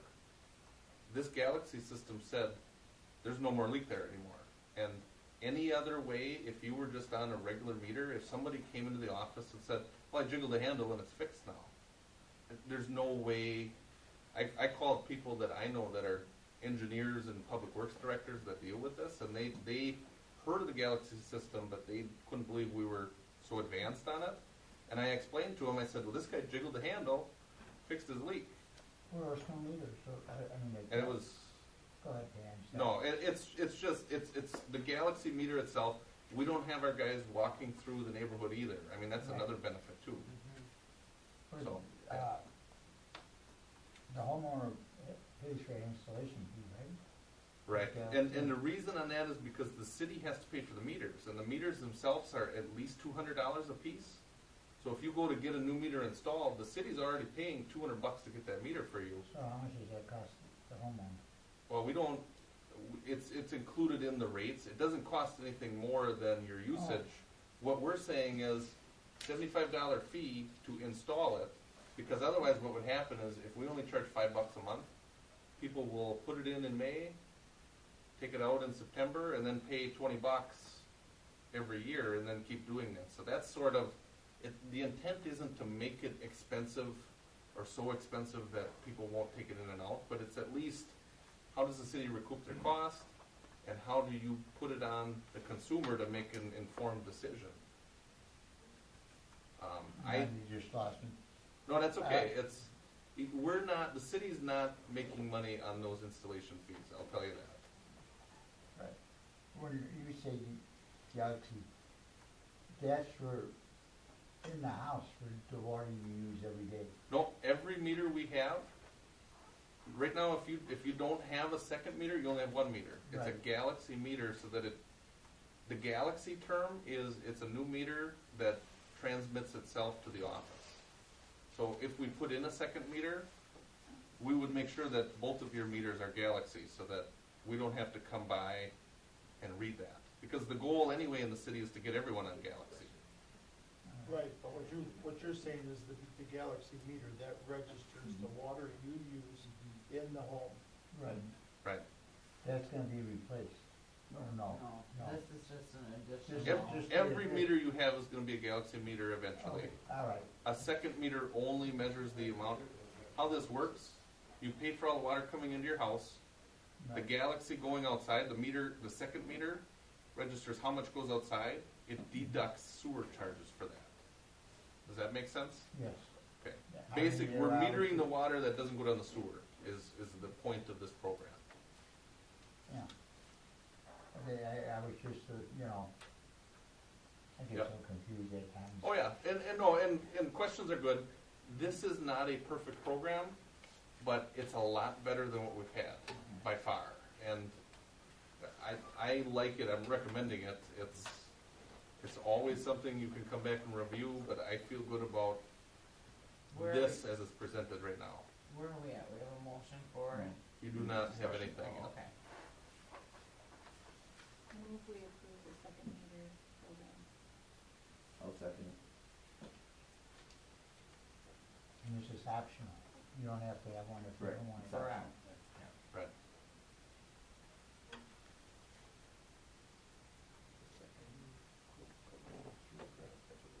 Yes, Yeah. We did have a motion, didn't we? yes. By Scott? I had a motion by Scott and a second by Donna. Yes. And we were in the middle of discussion. Okay, that's my fault then. Okay. Any other comments or questions, or we've talked about it enough? Yeah, that was just his first recommendation. All in favor for the second meter program sewer credit eligibility, all in favor signify by saying aye. Aye. Aye. Opposed? Carried. Number two, on behalf of the Finance Committee, we recommend scheduling a competitive bid process for legal services in spring of 2014 and assessor services and building inspector services in the summer starting 2014. I will second that. Motion's been made and seconded. Any other comments or questions or concerns on that? Well, number 2, 3, and 4 here, essentially what you're looking at is all the legal services for the city, the assessor services, the building inspector. Number 3 then is engineering with Cedar Corp. That's who our current contractor. Number 4 is the garbage and recycling. Essentially, the city has a purchasing policy, and it says that all of these services, in addition to property liability, workers' comp insurance, and others, so anything that you have a contract with, the city's policy is you will shop that out every 3 years. You haven't done that on any of them except, I think, liability and workers' comp insurance, property insurance. That was done in 2009, and we just did it because you had to, because we were not renewed. So the question posed to the Finance Committee was, let's look at the purchasing policy. Does this make sense? Because you're not following it. And I've got a list in your packet that shows if our policy is every 3 years we shop this out, and it's not trying to get someone new, because the people you have can be confirmed or affirmed as being the best for you too. So I guess I'll put that out there right away, that this is not, hey, I'm new, let's get rid of everybody. That's far from it. It's more about you have a purchasing policy, you're not following it. So either you change the policy or you start shopping these out. Now, if you want to shop them out, you better do all of them, because otherwise people will feel like, well, So do you you're want us to picking on me. combine, do you want us to combine 2, 3, and 4? No, I would not, because Okay. I will tell you, number 2, the reason we have number 2 is you talked about assessor services for a full revaluation for next year. Right. You put it on ice, essentially, you tabled it to quote that out because it's a considerable Mm-hmm. amount. We can do that in the summer, that's no problem. The building inspector, I believe that one was 2008, the last time you did that. This one you can do through the summer too. Okay. The reason, now for legal services, this is city attorney, city prosecutor, our labor HR counsel, which we really don't have a specialist identified. Our real estate attorney, we don't have a specialist applied there or identified. It's just sort of been a project comes up and it looks like the city just hired someone. Right. It wasn't Van Epsworth and Bolter, it was other firms that were hired here. This, the city attorney itself is affirmed or appointed in April at your very first council meeting. And so the recommendation is, if you're gonna do legal services, assessor, and building inspector, out of that, you need to appoint a attorney in April.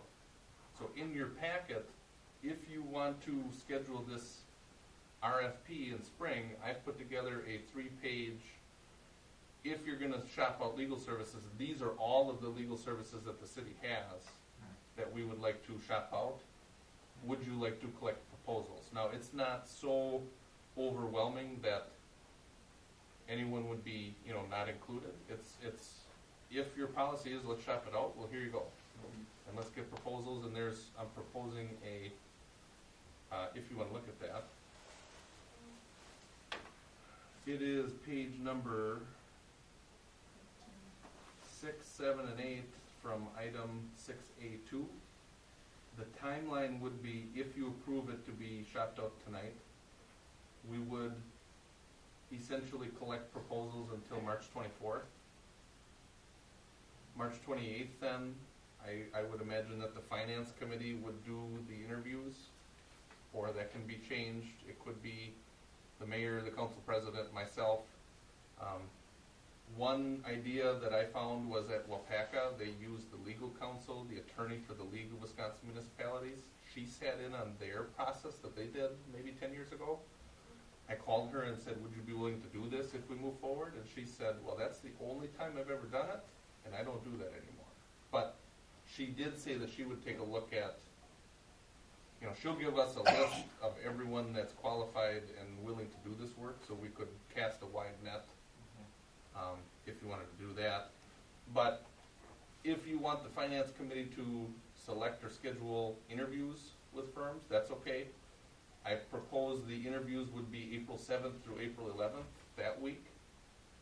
April 22nd, then, I believe, is the first council meeting of the new council. That's where you would appoint or approve your city attorney. So that's when the recommendation from these interviews would be reviewed and confirmed. And then the term of the appointment would be about that time up to May 1st. So right now what you're saying is legal services on that timeline, if you approve it tonight, we can just make it by when you need to appoint an attorney. Isn't, well, it doesn't really matter. The election would be the second Tuesday after. The council's second Tuesday after The the election. election is the, Is the first.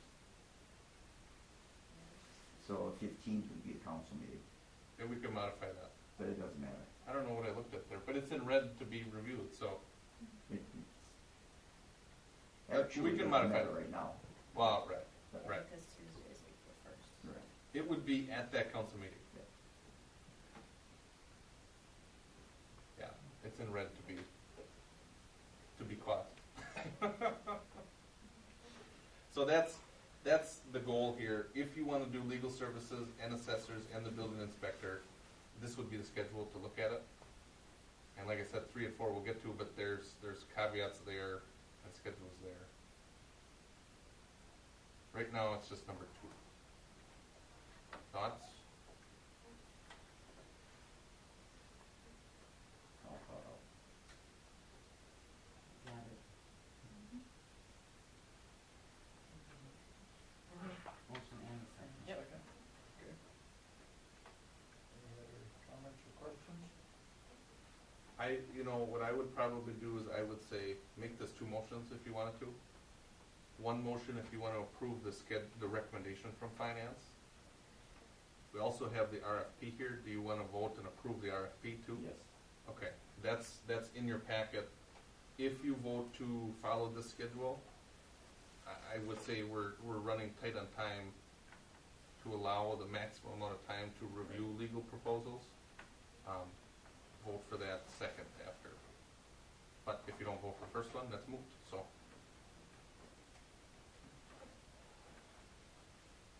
Anybody need to have the motion reread? All in favor signify by saying aye. Aye. Opposed? Motion's carried. Okay, so that one is there. Now, if having approved to do legal services in the spring of 2014, you have an RFP document which the Finance Committee had recommended to bring to council tonight. Essentially, it lays out the statement of purpose. City of Attorney, or the City of Weyauwega is looking for qualified attorneys to submit proposals, gives information on the city, outlines the services that we require,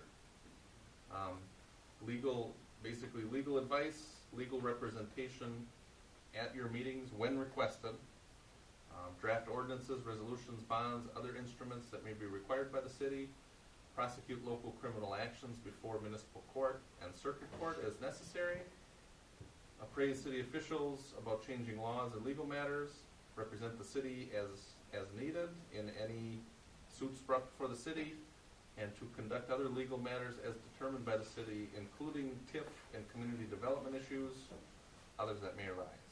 Now, what we're saying is, we're not including bond counsel in this. We have Quarles and Brady for when we borrow money. That's not included in here.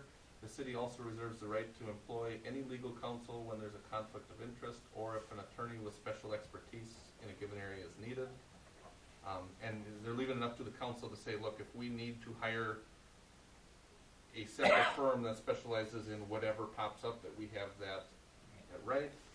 We're asking for all of the proposal requirements. This is what you should give us: history of your firm, what's your rates, what's your experience, qualifications. The evaluation criteria then, submittals will be evaluated based on the following criteria: qualifications and experience of the attorney and or firm in working with municipal government, experience, availability, and accessibility of staff assigned to serve the city, the scope of their work they're proposing and the costs of that work, and then D would be references. Now, we are not we're not going to be taking sealed bids that will open at a public opening, but we will release the names of the firms. We're taking the proposals till the 24th. By the 28th, we will release the names of who was given a proposal. And we're not necessarily going with the cheapest. We're going with who gives the best service and is most affordable for that service. So this will come back to you. And as I mentioned, as with all of these things, we're doing all of these services. We're shopping them all out because that's our policy. And it's not to get someone new or kick anybody out. It's to affirm that what the city's getting is the best and the most cost-effective too. Any questions on that? We will do that for all of these things. This is the only one with an RFP for tonight. The other two that you just approved will be in the summertime. Need a motion and a second to approve? Yeah, to approve the legal services request for proposals. I'll second. I move we approve the RFP for legal services. Okay, I'll second. motion has been made by Allenstein, seconded by Samuel. Any other questions or comments? All in favor signify by saying aye. Aye. Opposed? Carried.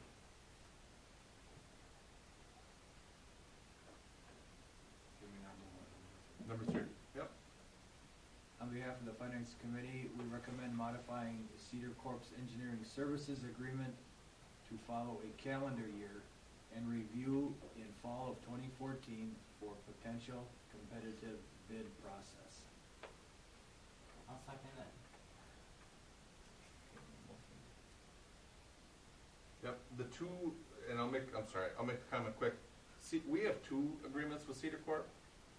The big one is dated June 7th of 2011. That's not because you shopped it out, it's because that's when THAD switched from Foth to Cedar. And this agreement automatically renews itself on June 7th every year unless you give a month's notice to not renew it. On top of that, we hire him as our consulting engineer to come to the meetings, be accessible on the phone, to do general, not project work. That runs on a calendar year. So the problem you have is one agreement with him runs January 1st through December 31st, which makes sense.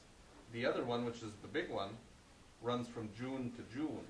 Now the request is, as we looked at all of these services and we found, what's a good time to be shopping this out?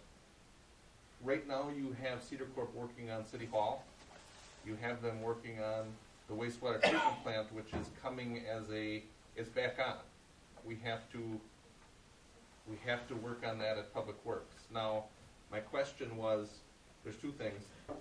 We need to get that contract on the same time frame, because if you'd end up bidding this out, you don't want to bid it out and then find, well, hey, we still have 8 months on this contract and 4 on this. I'm sure if you ever had that problem, you'd be able to work through it.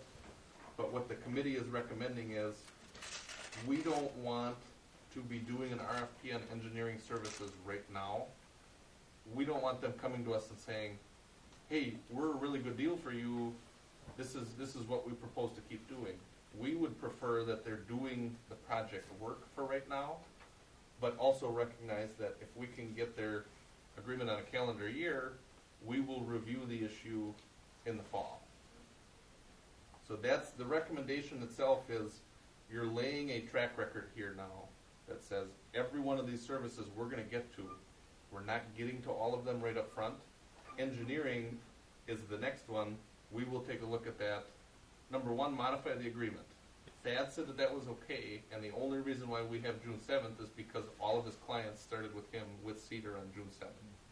So that's not a big deal. He said they can modify that to be January through December. And on top of that, if you wanted to get rid of them, it's outlined in the contract that says, I don't mean it so mundanely or you know what I mean, but the contract's not a big deal. We will review this then in the fall. So then when anyone comes and says, well, why are you only doing this service and not the others? Well, here's your track record that says this is when we're doing it. And this, you'll have this with the garbage next. But right now, recommendation is this for engineering. Okay, so we have a motion and a second, correct? Yes. Any other questions? All in favor signify by saying aye. Aye. Opposed? Carried. On behalf of the Finance Committee, we recommend reviewing garbage recycling services program after the UW-Oshkosh policy study is completed. I'll second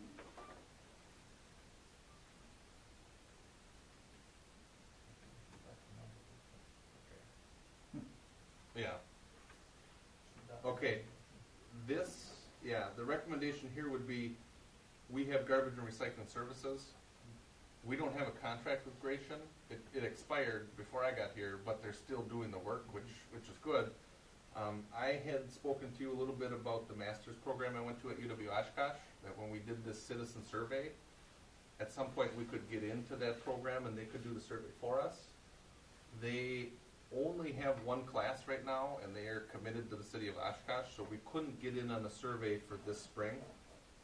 But what that same class does, though, they're basically a policy class, and I went to the finance committee with a list of probably 25 projects that they've done over the years. When I was there, I worked on developing a social media policy for Dunn County, and we talked about, social media is an emerging trend, how does that affect the workplace? That's the kind of thing we did. That class that does the survey breaks up into 3 groups and says, okay, let's put a pitch out to counties, cities, villages, towns in the whole state. What can we do for you? What kind of work can we do for you? And essentially I gave them about 7 or 8 different topics because we have a lot of things we can look at. Garbage and recycling. If we have to bid this out, do we continue with bag garbage? Do we continue offering it through the city or contracting? Because a interesting tidbit that I found out was Waupaca, Clintonville, New London leave it up to the homeowners to contract on their own. They don't run through the city. So one of the things that, and that was new to me, I've never really heard of everyone doing that. I know. I know. But that's something that this class now, basically we were approved for the garbage and recycling. On top of that, I had told them we're looking at this code enforcement. There's a tinge to that too, where people are putting their garbage out. Do you feel like, do you want to continue having people throwing garbage bags and just junk on the curb? Or is there another process, maybe an automated process that these carriers could do that could potentially save money? Maybe it's not that much more expensive and maybe makes the city look a little bit better too. I have a number of proposals or projects that this class has done on garbage and recycling. I can distribute them to you too. But the UW-Oshkosh class has invited me, I think March 1st I got to go down for 4 or 5 hours to their class to lay out, this is the city of Weyauwega, this is what we're looking to do. They will be in touch with me from March 1st until the second week of May. And they're essentially going to come back with maybe a 40, 50 page report on here's all the options you can have as a city to provide garbage service or have residents get garbage. And it's free. This is what we recommend. Yeah, it's free. Okay, so. It's free, Okay. which is a good thing. So Yeah. now what we're going to do, or what finance is recommending, is wait until that study's done in May because it's free, and then take those results and then look at how are you going to bid this out. So all we're saying tonight is the recommendation of reviewing after the study is done. Yep. Okay. Cause the study might tell us, hey, you got a good thing going on with who you got, so just Okay, keep them. so we have the motion out there and Yep. seconded, okay. Okay. Good enough. But that's a big thing. I put out police staffing. I mean, there was a whole bunch of projects. They said, well, we can only do one, but feel free though next year if you want to put in for some more. And I said, well, we probably will, especially if it's free. I mean, that's Exactly, yep. it's all people looking to get into the field I'm looking into, and it's a good deal. Okay. Any other questions or comments on reviewing garbage recycling service program after the UW-Oshkosh policy study is completed? All in favor signify by saying aye. Aye. Opposed? Carried. Good enough. Thank you. And lastly, on behalf of the Finance Committee, we recommend approval of checks 30335 through 30402, totaling $182,845.62.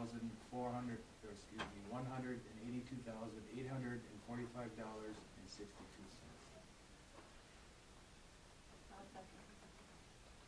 Motion's been made by Rasmussen, seconded by Allenstein to approve the check as he had stated. Any other questions or comments on that? Roll call. Rasmussen, Aye. Brunner, Aye. Sandro, Aye. Gunderson, Aye. Edwards, Aye. Allenstein. Aye. Carried with all ayes. Anything else, Fred? No, thank you very much. That's all from Finance. Thank you. We'll move on to Public Works Committee. Before I do that, can I make a request? I had no idea this meeting was gonna last 4 hours tonight. Mr. Dahlstrom is here about the appointment, but he also has to go to work tonight.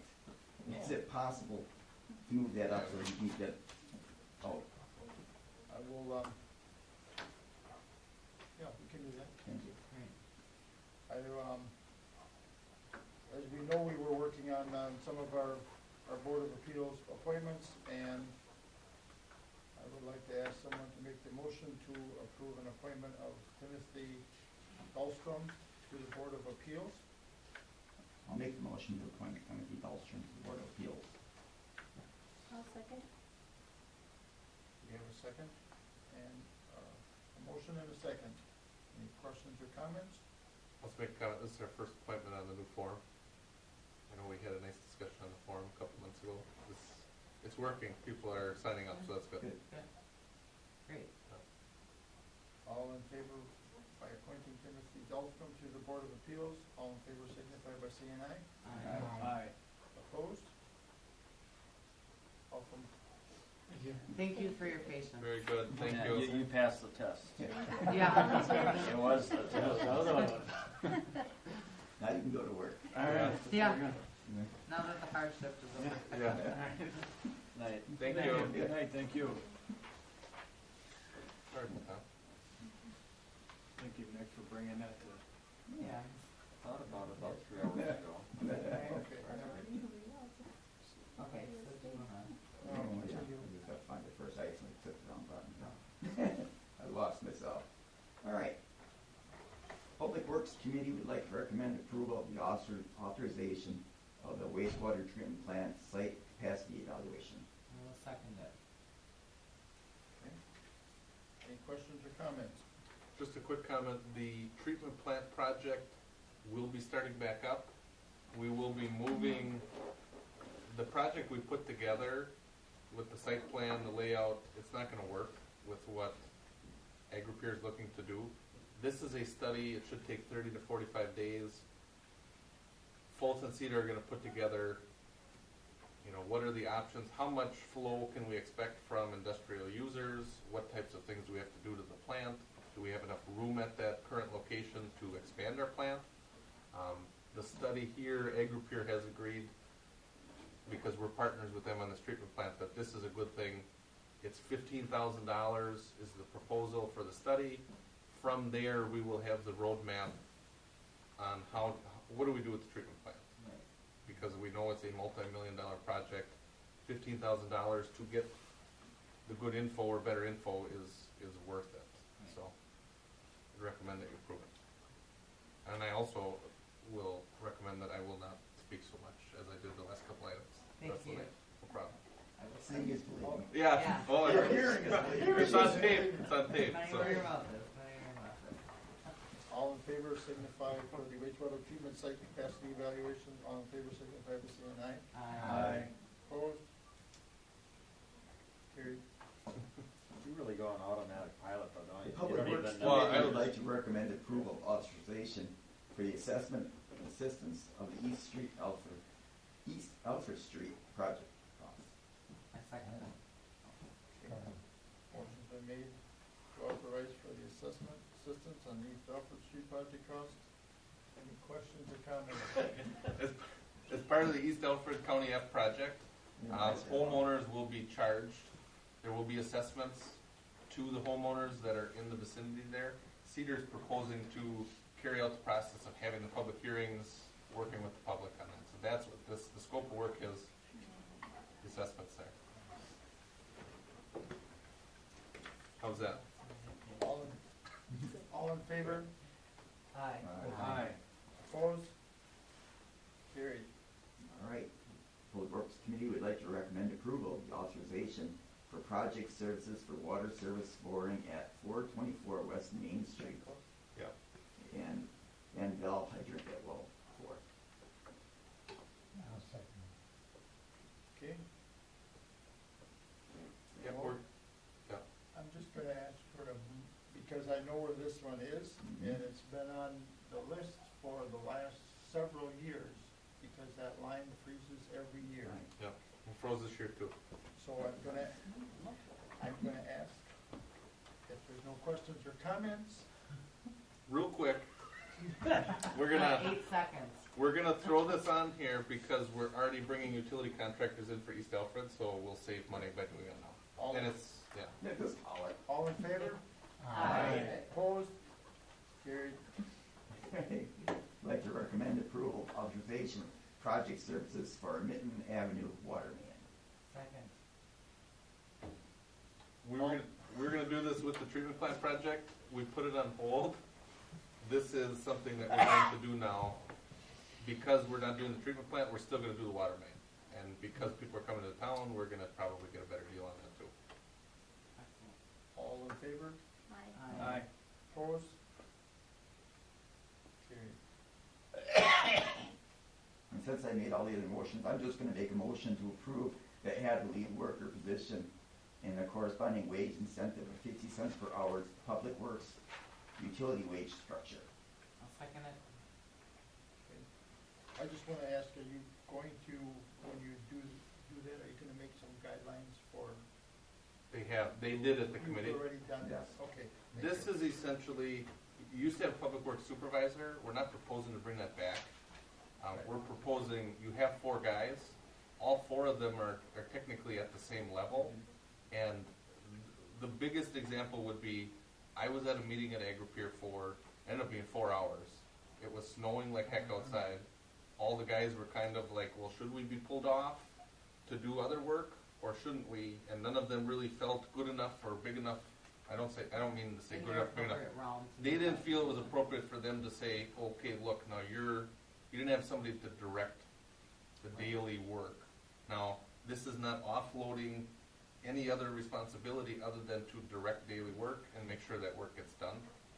50 cents an hour is a new incentive on your pay scale. Right now, you give extra responsibility to the water operator and the sewer operator, and that's 50 cents. This one here would essentially just be a lead worker in charge of scheduling the daily work, make sure it gets done, and it's 50 cents an hour benefit there. Now, we have the money that comes out to about $1,000 if you prorated it, or if you put it on a whole year.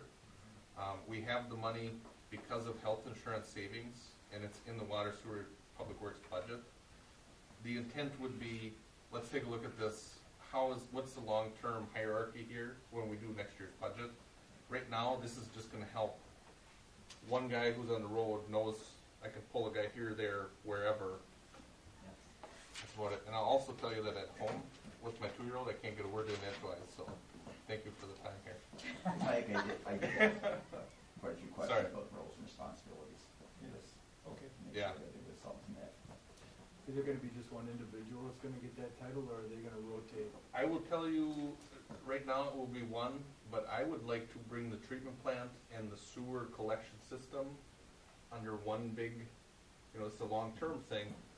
Right now, we have a very good treatment plant operator. I'm going to be relying on him and bringing him to all of these meetings with AgriPeer as we move forward on the treatment plant, because he's the only guy that's there every day, and he knows what we need or don't need. The idea would be have a guy that's already out on the road, just sort of directing, I'm still approving time off, I'm still doing But the the reviews day-to-day and things like that. operation. Yeah, it's basically one guy who Make can sure tell things a like guy. that. Yeah, Yeah.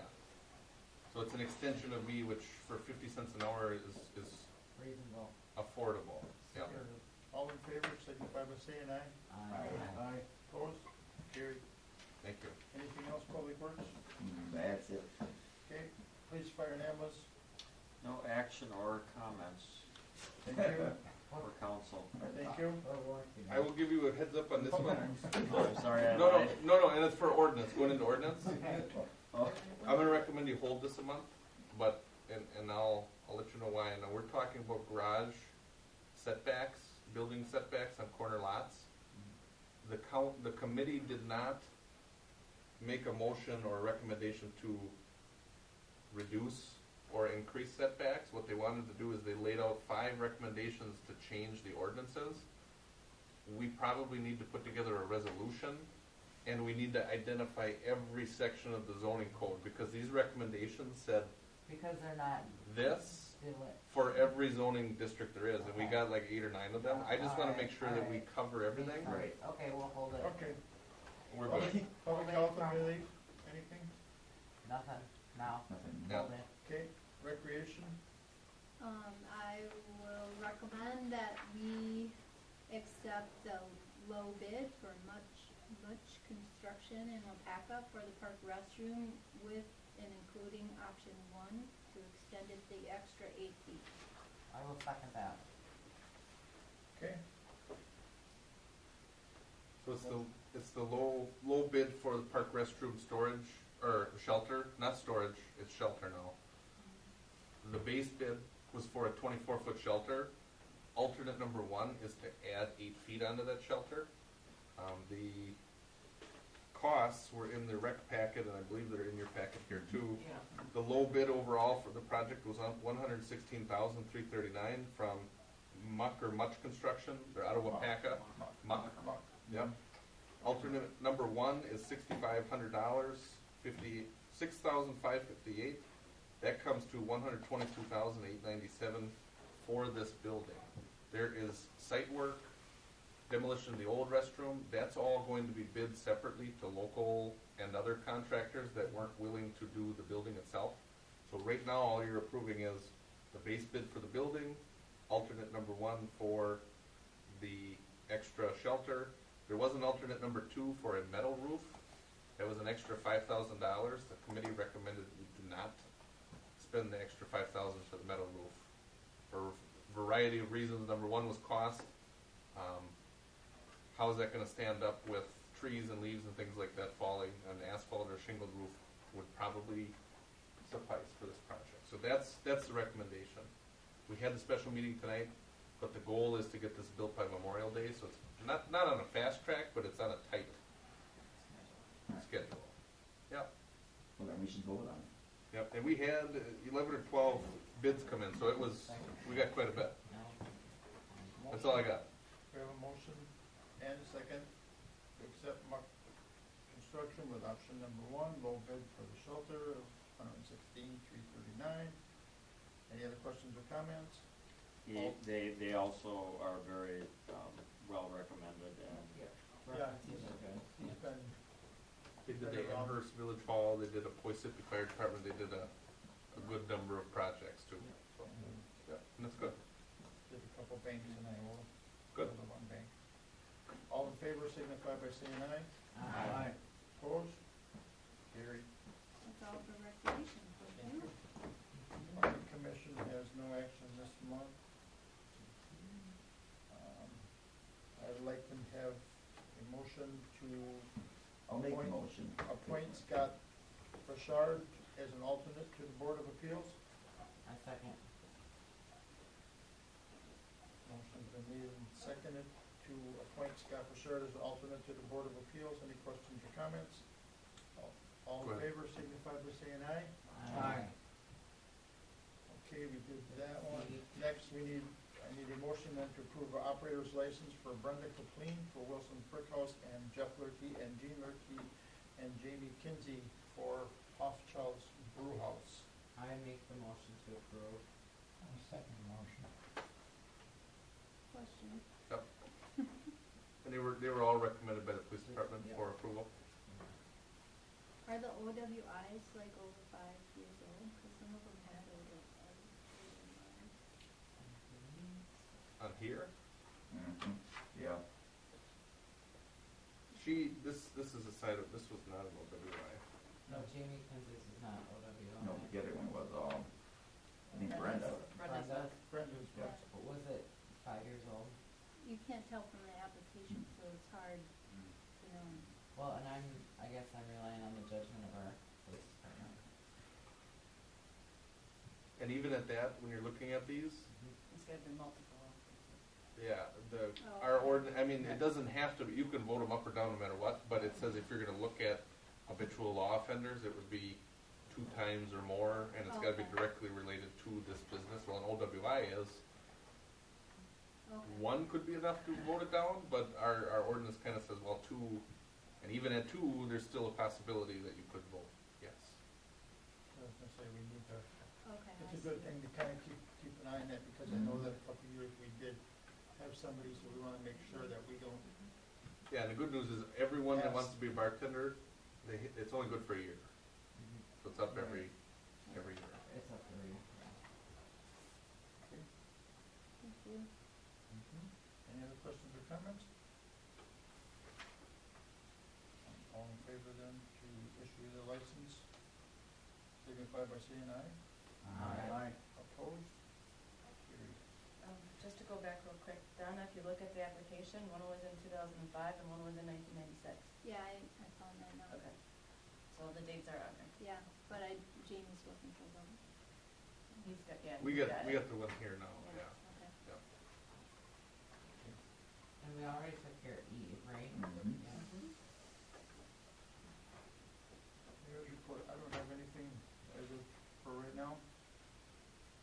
And I think you're kind of. I don't have much more to say. You're pretty winded already. The only thing I'll put out there is the notice we put out about the freezing water lines. Yeah.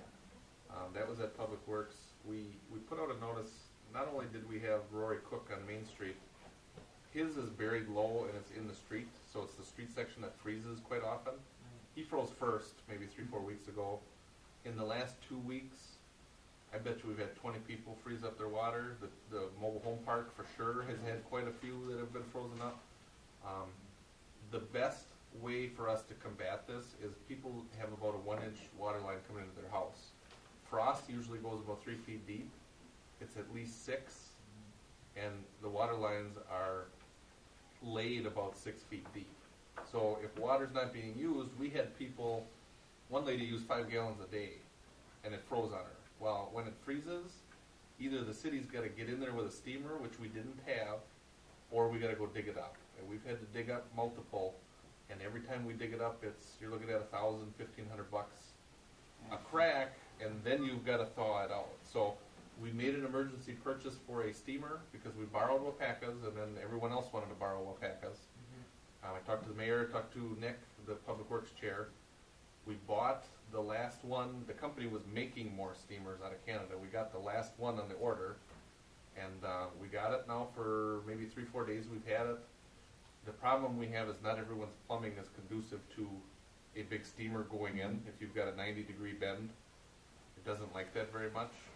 Instead of having everyone hire a plumber and have the $100 service call, we had about 5 or 6 locations where, for us to save money and not dig it up and steam it, we could get Waupaca plumbing, which we got today.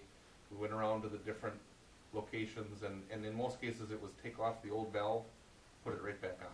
And we didn't want our guys, not being plumbers, go in there and beat the heck out of something and then have it be broke. We did get through one property today, Jason Bayman's. We steamed him out, everything's good to go there. A couple other properties we got in very far with the steamer, but either hit an ice block or something that's a little goofy with the water line. The big thing is if people just run their water, we don't have to worry about the issue. And we will, in either March or April, we'll credit back anything over the top compared to a typical January or February month for water. We'll credit everything back. But people to run the water, it just saves us money because we don't have to deal with it, and it saves the hassle. They can keep their water.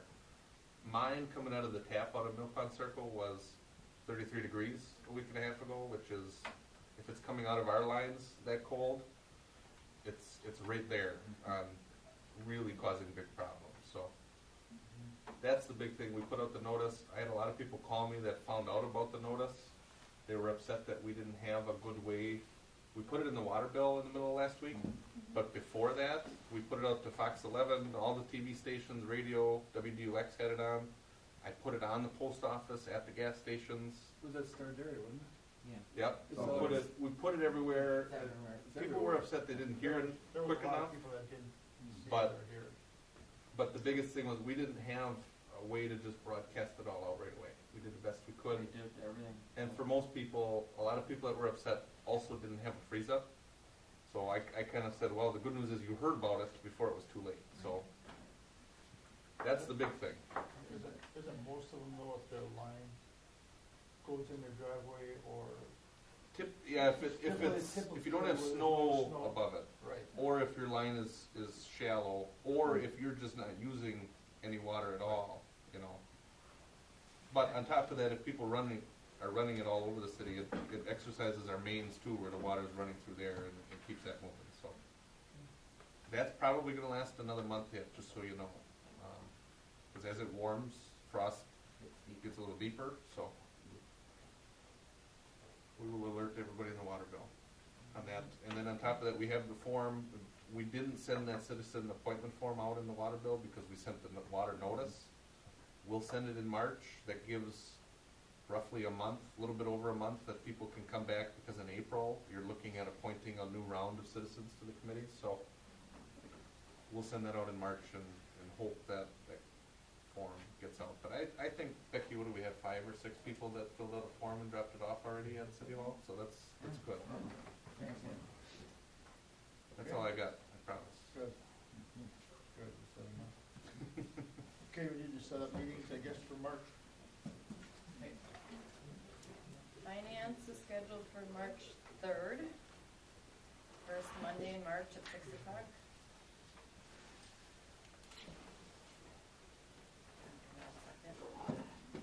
Okay, Public Works is scheduled for Monday, March 10th. It will be scheduled at 10:30.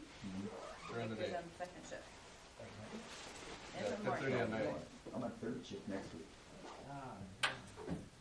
They really move you around.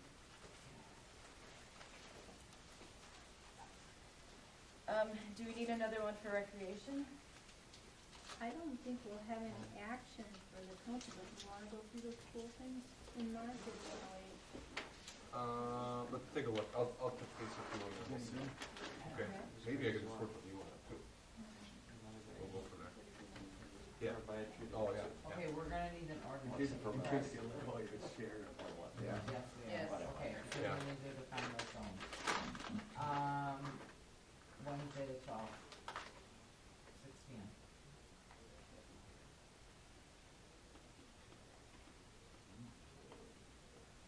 Six o'clock, you said? Yes. Okay. In the morning? AM, we bring in the coffee and the donuts, Jim? No. Okay. Police, any idea? I talked to Jerry. He is going to schedule a state meeting. I do not know what time, but we do need to work on a joint police committee meeting to talk about hiring and how that all works. We tried to schedule one in February, but nobody scheduled work to meet. Just one then. Yeah, one out of the. So you don't really need it before council anyway, right? Well, if you're looking at changes to how you do the hiring, Oh. the council would probably have to affirm whatever recommendation we bring out.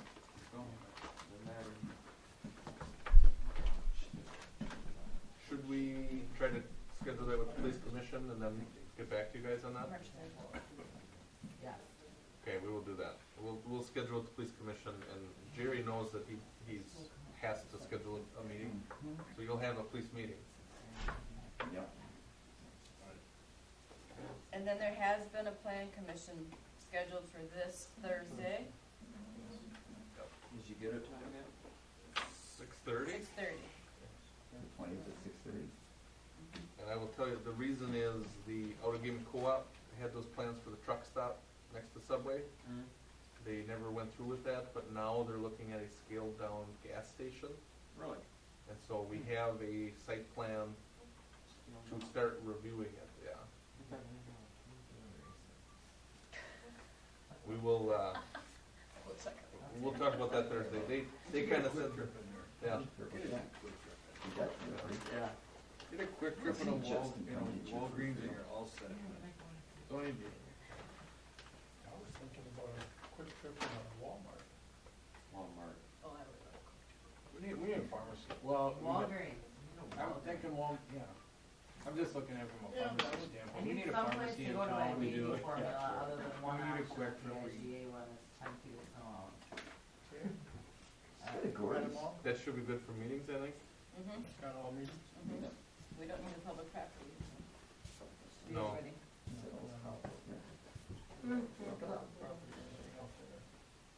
Let's schedule a public property meeting, but Oh. Forget it. Okay. I better look at my schedule at home too. Okay. We'll have a public property meeting. We'll have one, we'll just have to schedule it, So one will be coming in March. yes. Yeah. How long is the full Primary. session gonna be? It'll be a 20 minutes. Cedric, public property before or after council next month. That guy running for judge. The topic does not have to be acted on before council, so Serious. Could be after. Yeah, I actually just got it's my. probably gonna be informational only. Okay. Yeah. Did anyone else think that judge candidate was like a young Jay Leno? No, you know, have you ever Did seen, you see any of that? Tommy Boy? Have you seen the movie Tommy Boy? Yes. Jelinski, Auto Parts, Yeah, some of the same behaviors and. Tom Aykroyd or whatever. I need to use the bathroom real For quick. you going to closed session? He must be busy. Yeah, we'll take a quick recess, and then we'll do the closed session. And you're also still in video yet too, so I'm sure your meeting is still, There's a closed session? Yes. it'll be quick. So Bruce, everything you just said about that judge is now online. I guess I was, yeah. But are you gonna, no, I won't ask if you're gonna vote for it. No, it's fine, I won't ask them. I move we go into closed session. Well, we just took a break We just took before a that. break. Well, we'll take a recess. Well, you know what, why don't you make the motion to go into closed session? Okay, I move we go into closed session. There you go. Motion been made, I'll second it. seconded by Zandro to go into closed session. Now, that we're- 1985, deliberation of negotiation, public properties, investment. And the reason for the closed session is to discuss industrial park development incentives. Now, before you do the vote, this way you can do your recess, because you're waiting for Johanna anyway, so. Right. You have a motion. I didn't look and see that she's not here, so Wait you till gotta she get her gets vote. back. Yeah.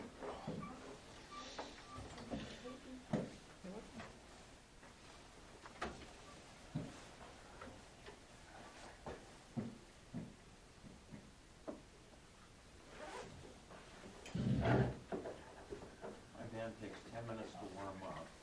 Becky, do you mind starting it? Because I know we'll be only 10 minutes. 10 minutes. 10 minutes tops. Have to take a gas burned up later. You only have to go 2 blocks. We're going to I close know, and session. I want it warm for those. I don't want it warm for those 2 blocks.